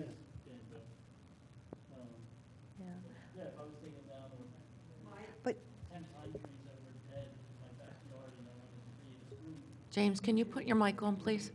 If I was taking down 10 pine trees, and I want to make a screen and put 10 arborvitae up tomorrow, that's what I would do. Doesn't mean I won't plant any more next year. I mean, I did that already. I planted 6 green giants in an area. I plan on planting other things in between them at some time. So I think just getting too involved there. Yeah, I would agree. And usually on a resident's property, there are other trees as well. Often, it's not exclusively all one. I do agree, some plans, when the developer comes, not the homeowner, when they replace one for one, they may replace 20 arborvitae. Maybe we could break it up when you're developing a property, that you have to include deciduous trees instead of all evergreen. That makes it a little easier, I think. Combination. yeah. James, are you saying not just land development, but new family dwellings that they're building? Is that what you're referring to? Yeah. Okay. If somebody's taking down 10 trees, they don't replace with 10 arborvitae. They replace with 5 and 5 maples, or oaks, or 6 and 4, 7 and 3, whatever it be. So, I'm sorry, I was talking and I kind of missed what you had said. Was this about, because I know I had made a comment about the, like, trying not to plant a monoculture. That's what you're talking about? Correct. And maybe it makes sense in township projects. I know I used the example of Morris. And, maybe it does make more sense in township-funded projects. I don't know. That we're not planting something that's non-native and one species. Yeah, so I Does think that's. does that make sense? Yeah, so I think. Non-native. Gretchen, we couldn't plant any crepe myrtles if we go with the non-native. So it's like, most of our great flowering trees are non-native. Yeah. So I don't want those words in there. Okay. But in terms of the township projects versus residence, I'd rather see it start at least with township projects. Yeah. I just feel really awkward being the Shade Tree Commission and telling somebody, oh, you can't do that. You can't Right. plant your yard the way you want to. Really? Yeah. Like, Yeah. No, I get that. So maybe it makes more sense with township-funded projects, that that the township's being more mindful of not planting 100 ash trees. Just remember, with Morris Road, that was a one-time, and that'll never happen again. And Well, that was a yeah. unique, different situation, and there was really no say on our part. I know, but it's so. a good example of something that, Yeah. don't want to, So I think basically we're sold that we would apply this to residents, or, sorry, I think we're sold that we would apply this to the township projects and developers. We're all good there. I think the question is, does this apply to residents or not? I'll rescind my request for that. I Okay. agree, now that we've been speaking to Kinda it. talked it through. This is the land of the free. Okay, sounds good. Okay, cool. Next one is that we shall not allow new plantings under power lines. Just one second. okay. I'll just cover this real quickly. So we shall not allow new plantings under power lines. I think one of the reasons, this is a suggestion by the Conservancy, that in our plantings, we went to small canopy and large canopy trees is so that we could plant at least small canopy trees under power lines, so people with power lines at least have an option to do some greening. Right, I mean, some properties, you just don't necessarily have the option. Yeah. Part of the tree might be growing underneath a utility line. So I don't know if in the ordinance it would make sense to completely ban the idea. I think we always do a good job at communicating and recommending that, try to avoid it at all costs. But something in the ordinance, I'm not too sure. Okay. Sorry. This is very interesting.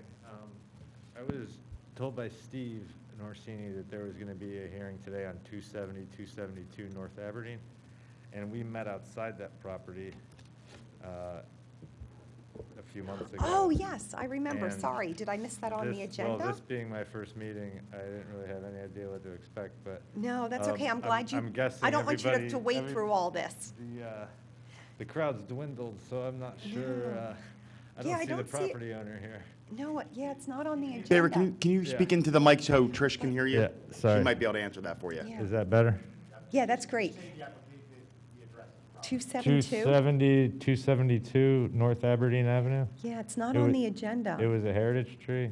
Steve emailed me to be here on the 22nd, which I think today's the 22nd. I think you're right. September of this year. So unfortunately, I did not get anything from Steve, so that's probably why it's not on the agenda. Okay. I'm going to look it up real quick. Why don't Yeah. you keep talking, I'll look it up, and then if I find something, I'll call you back up when you go over it. Okay. Yeah, John, I don't know if you remember, this was the property I think you even stopped down and looked at because it was removal of 3 trees. So I'll let you guys talk over there to the side, and we'll keep going with the ordinance. Okay. Okay, so moving to the next item is 5B, land development. Can you add greater protection for heritage trees and new subdivisions? Save the trees and build around or strike a balance. This is a comment from the Conservancy.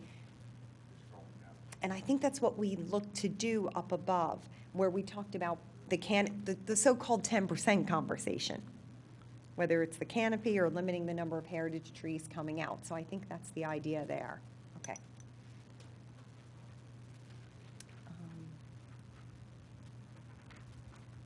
Okay. So now we're looking at all the criteria, all the triggers that make you come to the Shade Tree Committee. So this is like the grading requirements of 200 cubic yards. I basically, we can stop there. There's other things around parking lots, pool permits, excavation. So we talked it through, Seth, Ginny, and I, and we thought it made sense to keep that requirement because 200 cubic yards is a lot, with the idea that this is how we would protect existing trees. Looking at the tree protection fencing, the egress patterns, and especially if Matt and James were willing to look at this offline like they have been. Yeah, it's working out, I think. Okay. James, I don't want to speak for you, but it seems like it works fine. Okay. Who made the suggestion of increasing from 200 to 500? Do we remember? I know the typing in red suggests increasing is from me, just initially Okay. when I looked at the ordinance. Okay, it might have been a solve for the number of plans that we were reviewing. Exactly. Which I think was That was- partially solved by doing the consent agenda. Correct. And I think we determined that around 200 is kind of pool-sized, so we still want to see those, so, Mhm. to keep it at 200. Yep. Okay, sounds like we're good there, great.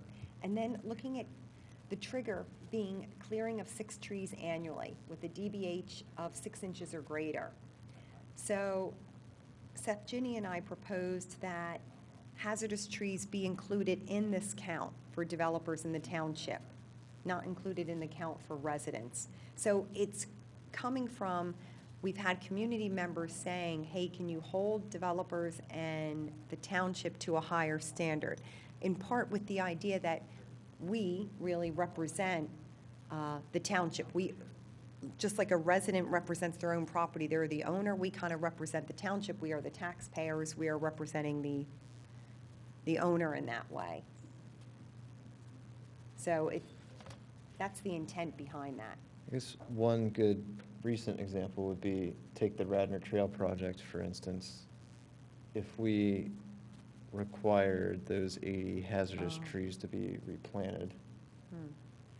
that may impact that project from actually happening cost-wise. Mhm. So You know, I- oh, go I ahead. do think we should consider this, but maybe it's an amended tree formula, if you will. Yeah, and do we take out, like, the ash trees? Trees that are known, that we know have a disease and are going to die, and if we don't remove them, they're eventually going to be hazardous.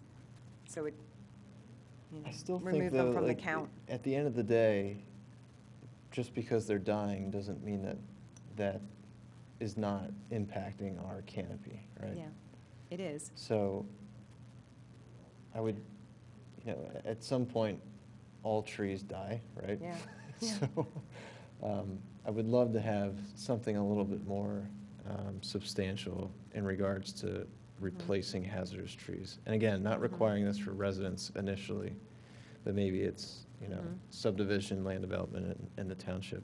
So maybe for every 3 dead trees, Oh, okay. 1's replanted, something like that. That's a good idea. What do folks But how think? do we address the fact that that might be financially prohibitive for the township?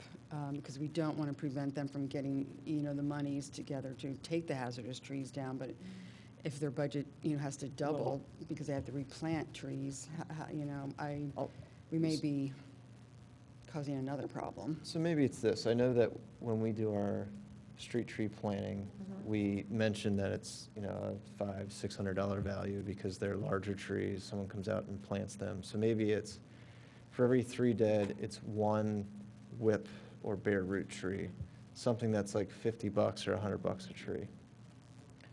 I wouldn't foresee that being a cost issue at that point. And maybe when we do our spring or fall planting, we could allocate some of our budget towards replacing those hazardous trees. Because in essence, it's township money, right? So that could be another way around it, to help out.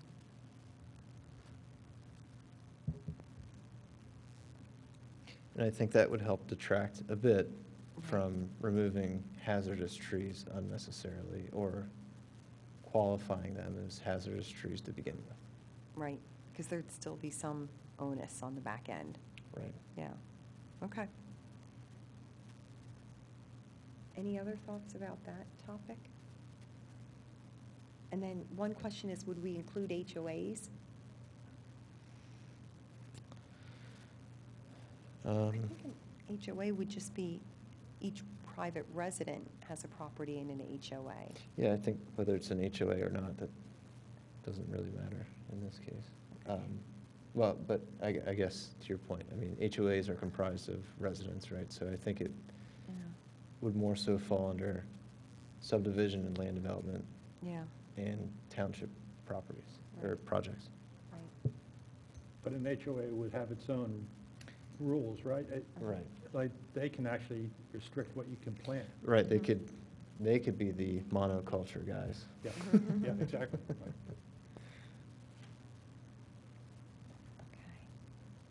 And just to hit on the specificity of this, I think it would make sense to have a caliper table, just like we do with healthy trees for hazardous trees.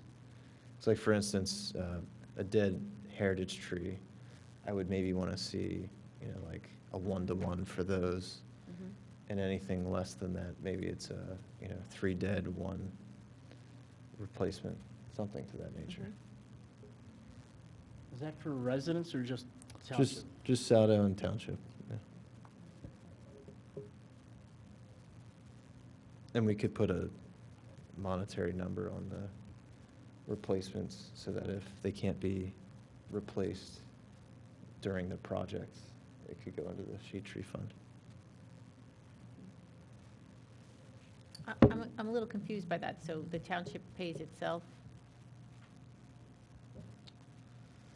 Well, no, I mean, I It guess would in go the. into the STC. Like, if they had to pay a fine, it goes It would, into it the. would, yes, the township would be paying itself, but it would be allocating funds to replant trees Right. versus going somewhere else. So, and then this ordinance would still obviously have to be passed by the commissioner, so they would discuss that. Okay. Right. For example, so the 100-plus trees on the trail, dead or not dead, if we were suggesting a 1-for-1, Less than that, maybe like a 3 to 1. 3-for-1. or 3-for-1. Yeah, so maybe, like 90 dead trees, we would want 30 Okay, all right. to replace somewhere. And the township could either replace them or simply give us funds to replace them, but not have a size requirement. So it could be a whip tree, not an expensive tree. Right. It'd be a dollar figure, right? Yeah. Yeah. Yeah. yeah. $100 a tree, $50 Yeah. a tree, whatever. Mhm. Yeah. Okay. So it just would help to, Regreen. yeah, Mhm. and earmark that for, okay.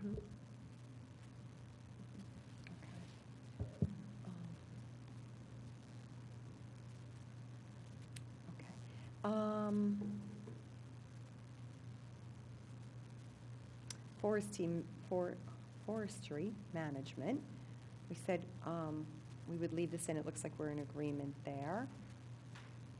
Oh, I'm sorry. The original comment was to just deleting this section, but Seth, Ginny, and I met, and the Conservancy backs this as well. We suggest leaving it in with the idea that this applies to devining, park maintenance, pretty much everything we talked about before this item. So there's a negative impact to that as well, and I believe it should be removed.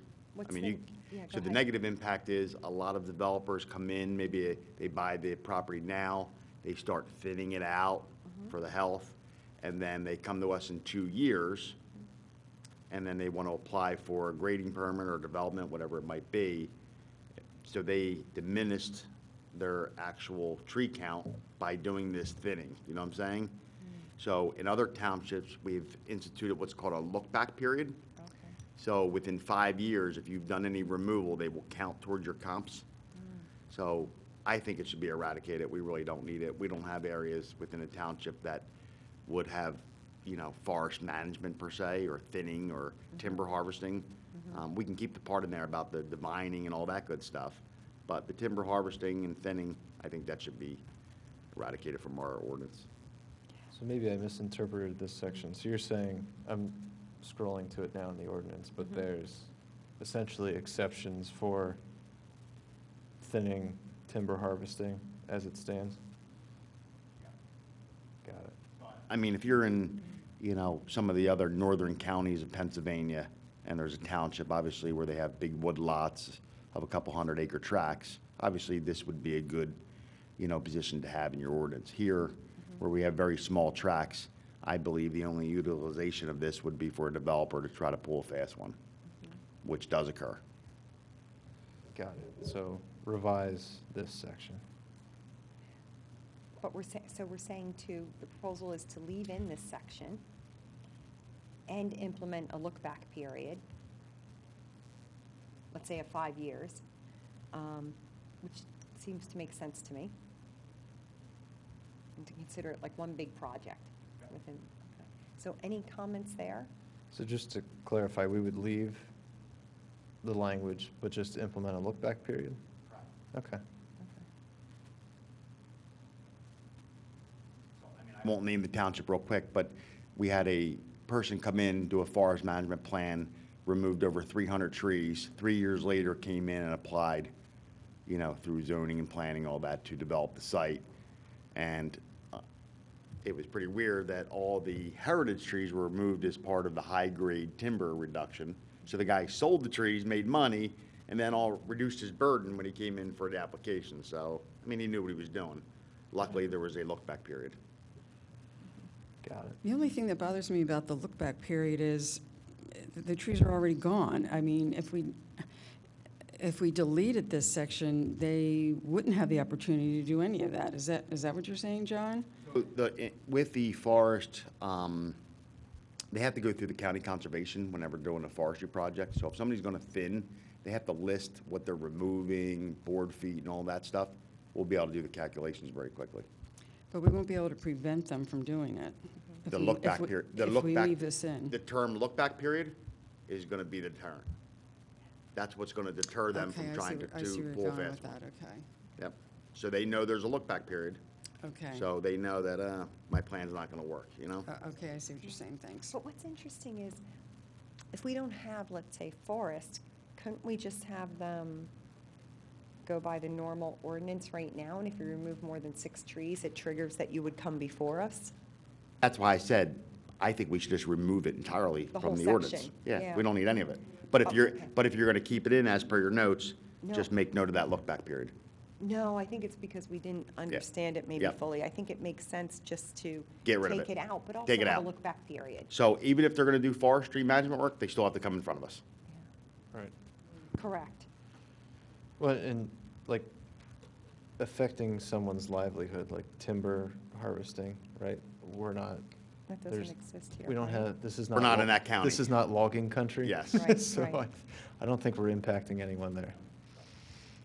So I think I had used, maybe I used that term wrong, but I was just encouraging, I guess, maybe broader, just like supervision of what's happening in our 400-plus acres of parkland. So that's why I think I had suggested in the notes, you know, can we have some sort of, you know, like plan, and maybe forest management plan, it was just a totally wrong plan, because, you know, what's happening in the passive areas is they're, you know, vines and invasives, and we don't really pay attention to that, and it's really, it's suffering. So we I might have would used call wrong that term. WSI, which is Woodland Stand Improvement, and we can make that a whole separate thing, but that should really fall underneath parks with collaboration of us. But I understand what Gretchen's saying, and obviously we need to have that in there. This is just a wrong section to have that. Let's just delete that out, and then we can go to a park maintenance section later on. Yep.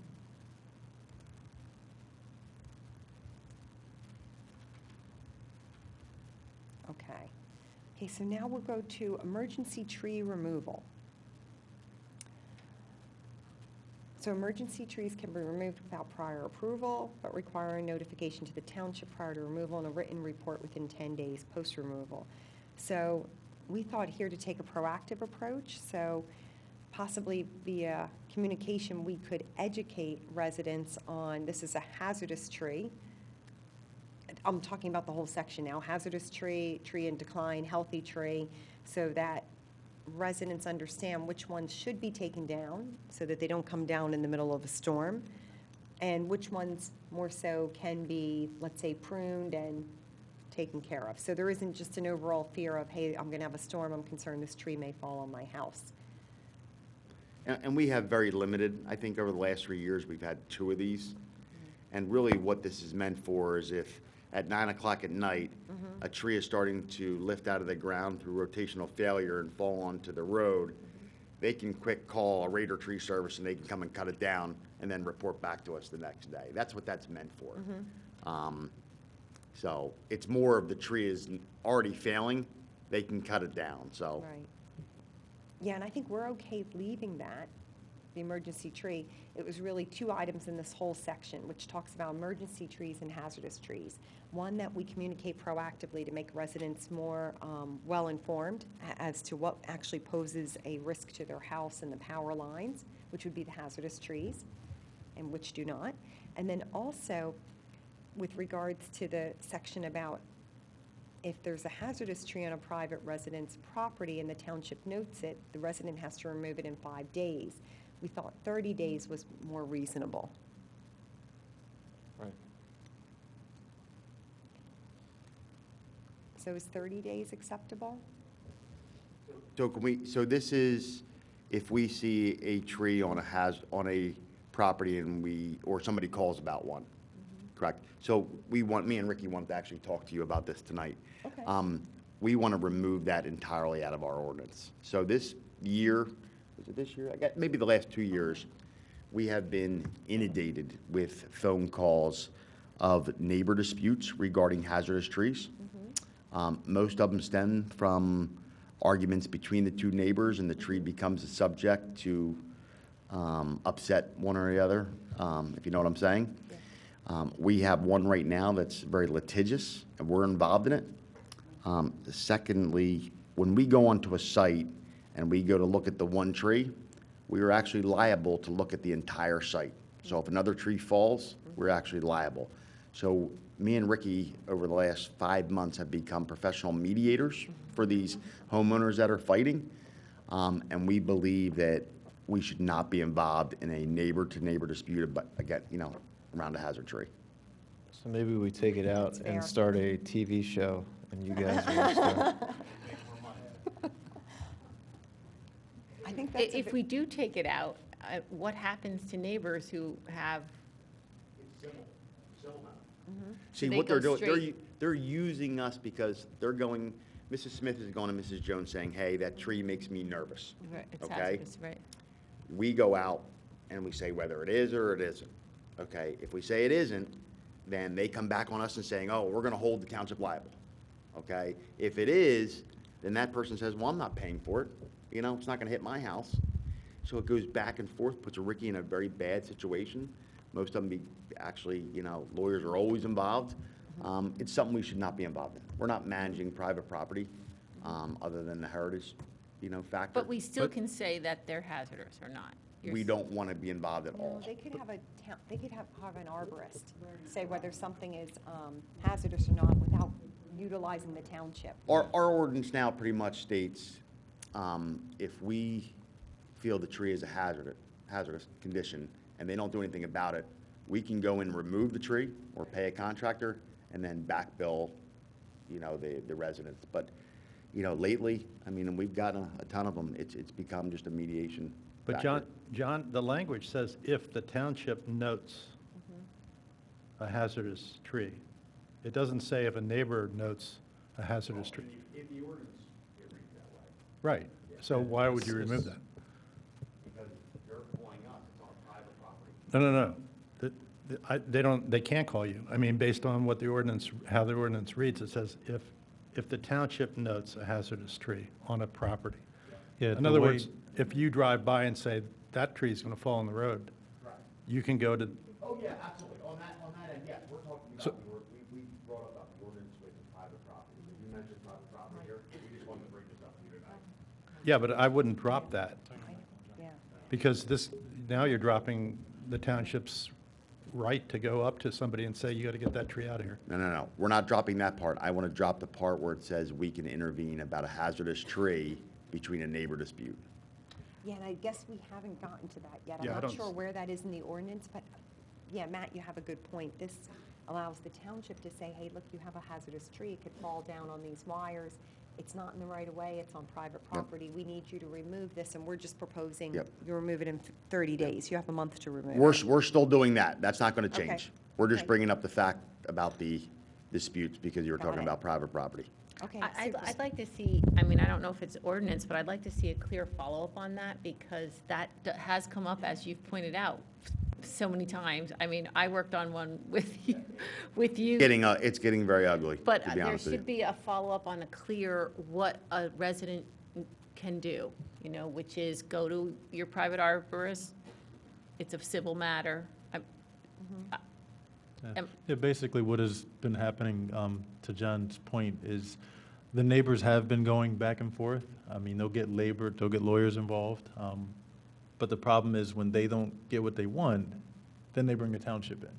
And we're supposed to be the ace in the hole that works the situation out. So I must have had 3 calls today from situations that we already have on the table that we're trying to get reconciled, and exactly what John said. I'm playing mediator to both sides. You know, I have to call one person, this is what we're going to do, then I have to call the other one and tell them what we're going to do, and it's just, you know, nobody's satisfied.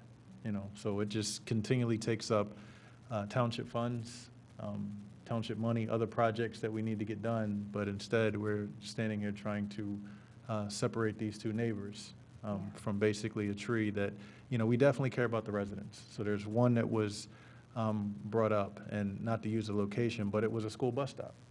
And a neighbor brought that to our attention. So that was a different situation where it impacted, you know, children, school bus staff. If it's impacting traffic, there's another one that's, you know, right near a road, even though it's out of the right of way. So it's different situations that we have to get involved in. But if it's clearly nowhere near a road and it's just between 2 neighbors, those are the situations that we're having more common than not.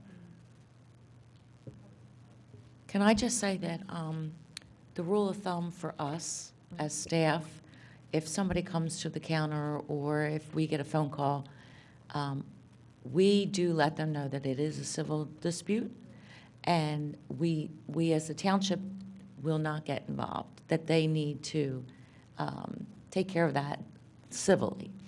But we do not get involved in that, and we let them know that. Okay, that's actually very clear. So anything near a road that could be in the right-of-way, the township can make a call on. But anything in someone's backyard next to somebody else's fence, okay, that's clear, We don't want to be involved in, but we are involved. which we shouldn't be. Yeah. No.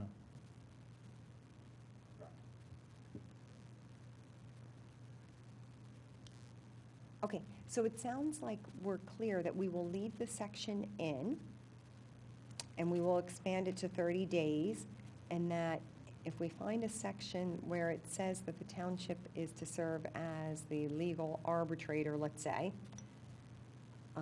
that we will remove that, because I think we're in favor, that's not a good use of the township's resources.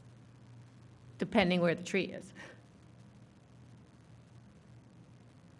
Depending upon, like, you're saying if the tree If the is tree's in the in- right-of-way, then yes.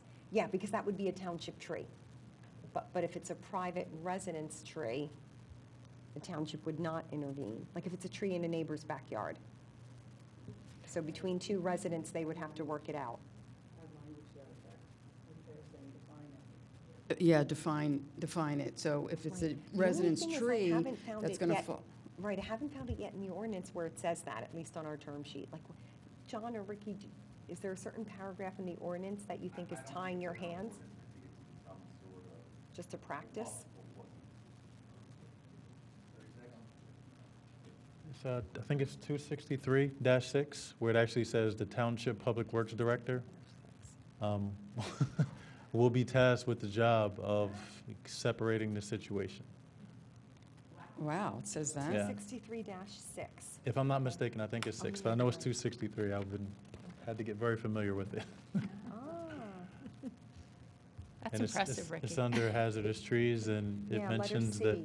because one of the ladies today, not to mention, she was questioning me as far as a time limit. And there was no time limit on there, and I was trying to be very nice and say, well, it's up to my discretion. So with that, I'm basically going back and forth between the residents, trying to set a time, make sure they contract the tree service to take the tree down, but there is no time limit. What's making it hard is we're also coming at someone to spend money. So it's kind of using the township to be a bully, and it's, for someone who was in that situation. Yeah, you're absolutely right. And someone in that situation, I understand the neighbor who may be affected and it can fall on their house, but the one who I'm saying, listen, you have 30 days to spend $5,000, or else we're going to lien your house. And that's what it also says in the ordinance. So that doesn't make the township, I don't think that's what we're here for. And unfortunately, a lot of tree guys are telling their clients to utilize us first instead of spending money with lawyers, because we could be as And don't get me wrong, there's also situations where, some of the residents will try to contact PICO and, use them to do it, which in some cases it works, but PICO is not going to do anyone's work if it doesn't, benefit them. So they may cut a branch off, but for the most part, they're not going to take down someone's whole tree, even if it's near their wires. So you are right, I read the paragraph in full. So it's 236-6, letter C. I mean, you could just take out township director and we'd be fine. Okay, let's figure out a way to reword this. We'll work on this, but that was a really good explanation. Now I understand. Okay. Township director can say, no nuts, no butts, no coconuts, to anybody that calls. All right? Let's put that in the. And just hang up. That's right. Director and arborist. And just to add a little further to that, like today, we had to get clarification from John Rice, because the one part that wasn't in the ordinance, there wasn't a process. Like if I send a letter, an initial letter to a resident about, citing the ordinance and why we're even involved in the first place, then what happens from there? That 5 days is not enough time for someone to spend money, but then I have to go back into the situation. So at that second point that I go back in, it has to be official, because at that point, we're going to step in and we're going to get the tree taken down. So if they don't do it, we have to do it. So now the lawyer has to be involved to say, this is what we're doing and this is why we're doing it. So now it becomes a legal matter if they want to take it that far. So it's more than just township staff. We're also bringing in, outside entities too, to kind of get involved in this. And it kind of makes a lot of people uncomfortable. We had situations where even with John, like people were questioning his status, so it's just a. using me like I was their personal arborist trying to get me to write a letter on their behalf while other people were going doing the same thing. We had a very ugly one yesterday, didn't we, Ricky? $25,000 tree, so. Oh, my. Yeah. Okay, so this would be my proposal. We got through 7 of the 13 sections, and at least it gets easier, I think, as you get to the bottom, but I counted up the number of discussion topics. We still have about over 10 to go through. So it's already after 8:30. My proposal would be that we cover that in the next meeting, the second half. Aye. Okay, very good comment. Okay, moving along. Okay, so let's go. We'll go to the end of the agenda, hazardous trees, then we'll open it up for public comment. So hazardous trees, you can see all those listed. There are a number of heritage trees. John, do you know, do we indeed have hazardous tree reports for all of them? Yes, we do. Okay. Those of these were between John B. Ward and Company and Schreiner Tree. Okay. This tree is 85%. Oh, okay. And remember, this is not just 1 month, this is 2 months worth. Okay.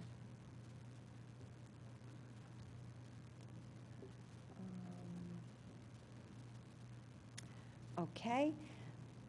Any questions about the hazardous trees?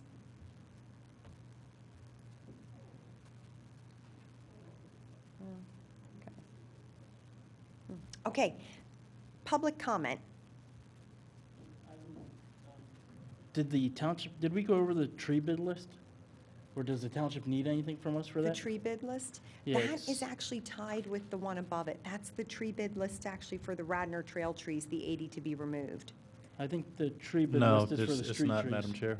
Oh, I'm Um, sorry, is it something yeah. different? Yes, Oh. is a total of 150 trees if you combine both lists.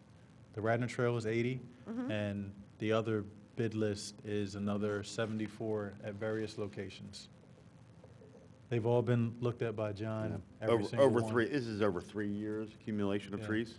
Yes. There was one location, just to give you an example, Ithan Avenue, Ithan Valley Park. That was a project that Steve Norsini had called to my attention, and he had me and John go out and look at it because there was a question in regards to the condition or health of the wall and the trees impacting that, and also how close they were to the road. So that's just an example of one. You take the Hares Lane and Hartford Park, me and John were up there looking at those. A resident had kind of brought to our attention that there were a couple dead or hazardous trees, so he called us up, and then we went out and looked at them, and we looked at that situation. Some of them were a hazard to the trail, some were a hazard and just, dead trees. A lot of them were ash, that John can speak to if he wants to add in anything. Yeah, I mean, most of the trees we're seeing are ash. Obviously, we're at that point where we're getting our final stages of condemning the last remaining ash throughout the township. And as Ricky noted, some of these trees are construction-related, meaning they're part of a construction project that we need to bid out in order to make the area safe for people to come in and work, so. Okay. So one, thanks for catching that, James. For myself personally, I don't have a problem with that because I think as we've done the tree survey, we identified a number of hazardous trees. And it was always our intent to give that list to the township because we know they need to come out. And the sooner they come out, the better, because then it doesn't cause power outages and it doesn't cause neighbors with healthy trees to take down their trees because they see all these other trees coming down. So I do think it's better to be proactive. So, and any questions to the township on that one? Yeah, just one. Did you say there was some in the park on Ithan Avenue? Or was that a house? Yes, Ithan Valley Park between Bryn Mawr Avenue and Roberts Road, right where Yeah. that stone wall is. There was some other, we walk that park a lot, but there's a lot of trees up there that are hanging up. I'm not sure if it included those, like, under the walking trail, that are just like dead and hanging up on other trees I or mean, fell over. if they were dead and, obviously in a risk association, we're removing them. Okay, cool. Yep. I would just reiterate the communication factor for both the trail removals and then township-wide. Send something out before you guys start breaking out the chainsaws. Yeah. Okay. Public participation. You've been very patient. Thank you. Sarah Pilling, 29 Garrett Avenue, working for climate change. I think that Matt's idea of having developments come to shade tree before they go to planning. Planning's not in the business of trees. My concern and why I come to learn is to try and keep as much of the canopy as possible today, not 30 years from now. I get very concerned when I hear a 30-inch diameter tree coming down and, we'll put a 2.5-inch caliper and it'll grow someday. Climate change is not waiting for that. But I'm wondering when, and this is a question, no judgment, I'm wondering when a development's going to happen and they say to you, well, we want to do this and this, so we're going to take down these trees. Do you ever give any pushback? Or is that what's going to happen when they come to shade tree before they go to planning? Do you understand what I'm asking? I'm trying to, I mean, is there any pushback? Can there be any pushback? I know it's private property, but I'm concerned about 10 trees coming down and 10 arborvitae going in. it's sort of a loaded question. Yeah. Because my point is, the planning commission is pretty much just going to push the tree issues around. Like, they're not going to dive in and say, we need to protect the trees. They're going to be like, that's the shade tree commission should be doing this. But if we're second, we're not as effective as we can be, that's You're all. putting the cart before the horse. Yeah, I Trees can't being say. horses. Sarah, for an example, are you asking, so if there's maybe 27 buildings being proposed, and if we reduced it by 25, we'd be able to save 15 trees? Are you asking, can we give that type of pushback? Well, that's the question I'm asking. If we're going to preserve the canopy, and if one of the ways to mitigate climate change is if we have 51% now, which is what Practical Energy Solutions calculated, we probably need 60% coverage in particular areas where there is no shade. And let me tell you, I walk Beaupre when I can walk. And there are definitely areas now where trees are coming down, and during the heat of the summer, you don't want to walk that way. Take it specifically Emlyn Tunnel Field. I used to walk that trail every day. In the heat of summer, and this was 10 years ago when summer was not what summer is now, we would walk halfway. Yeah. We would stay in the shade the whole time because you really, particularly this last summer, you could not walk in the sun. So and is your question? be happy. So my question is, how are you going to protect the taking down of trees? Because somebody comes in and says, well, I don't want a tree there. Yeah, so I didn't know if you were asking, does the planning committee push back or the shade tree No, committee? I'm just- So the shade, yes, so we have pushed back, and our way of pushing back is typically asking for options. Like in the case of Fenimore Woods, like, can you show us an option? Is it really necessary to relocate the children's playground and the parking lot? Because if you could keep them where they are, which doesn't have a lot of trees, then you wouldn't have to remove all these other trees to where you're moving them. The same thing with the developer when they came in recently to talk about the Eastern University property. So some of us walked the property the night before, and then in talking to the developer and Jonathan Alderson, we realized they really were keeping the heritage trees, which are all around the outskirts, and they were having the houses kind of come more so inward. So I thought actually they did a really good job. I was impressed by that. And that area will end up being more green. But one of our main reasons in redoing the ordinance is to put more teeth into it, such that especially it makes it more difficult to take down a heritage tree. And especially for developers and the township, because those projects are so large and so impactful versus one resident at a time. Well, the residents, 9 o'clock on Saturday night is a great time to take down a big tree because there's nobody around. And I've seen it happen often. You can find, I wouldn't call them an arborist, you can find a guy who can take down a tree. And But that is one of the reasons also why we require that the contractor has to be licensed, they have to have an arborist on staff, it can be a consultant, and they have to file a report ahead of time. And I gotta admit, residents who see trees coming down that shouldn't be typically do report them. Yeah, in that case, I would definitely recommend reporting that to the township. I hate to be the neighborhood Grinch. Thank you. Well, No, we appreciate you helping keeping anonymous us green. tips. Yes, anonymous tips, we're good with that. Somehow they. No, that's good. Okay. Anything else? Super, have a nice night, everybody, thank you. Yeah, go ahead, Frank. I'm sorry, slowing the uptake here. It's okay. Trying to come up with a list of locations to plant these bare root trees in November. I've talked with Matt and James, and we're starting a list of addresses that could use trees. So if any of you in your neighborhood, see a need or an opportunity, if they could email me with that thing, I'll make a list and we'll contact those neighbors. How many total trees do you need spots for, Frank? 30. 30? Okay. Thank you. We could do the Pico area, where trees were just coming down in St. David's Ave, Chamonix, Belrose, Glen Mary. Are we allowed to plant? No, we have 10 trees designated for that already. Oh, okay, super. Yeah, it doesn't even have to be the same owner. It could just be in that neighborhood to help regreen it. Yeah. Okay. That's great. Thanks, Frank.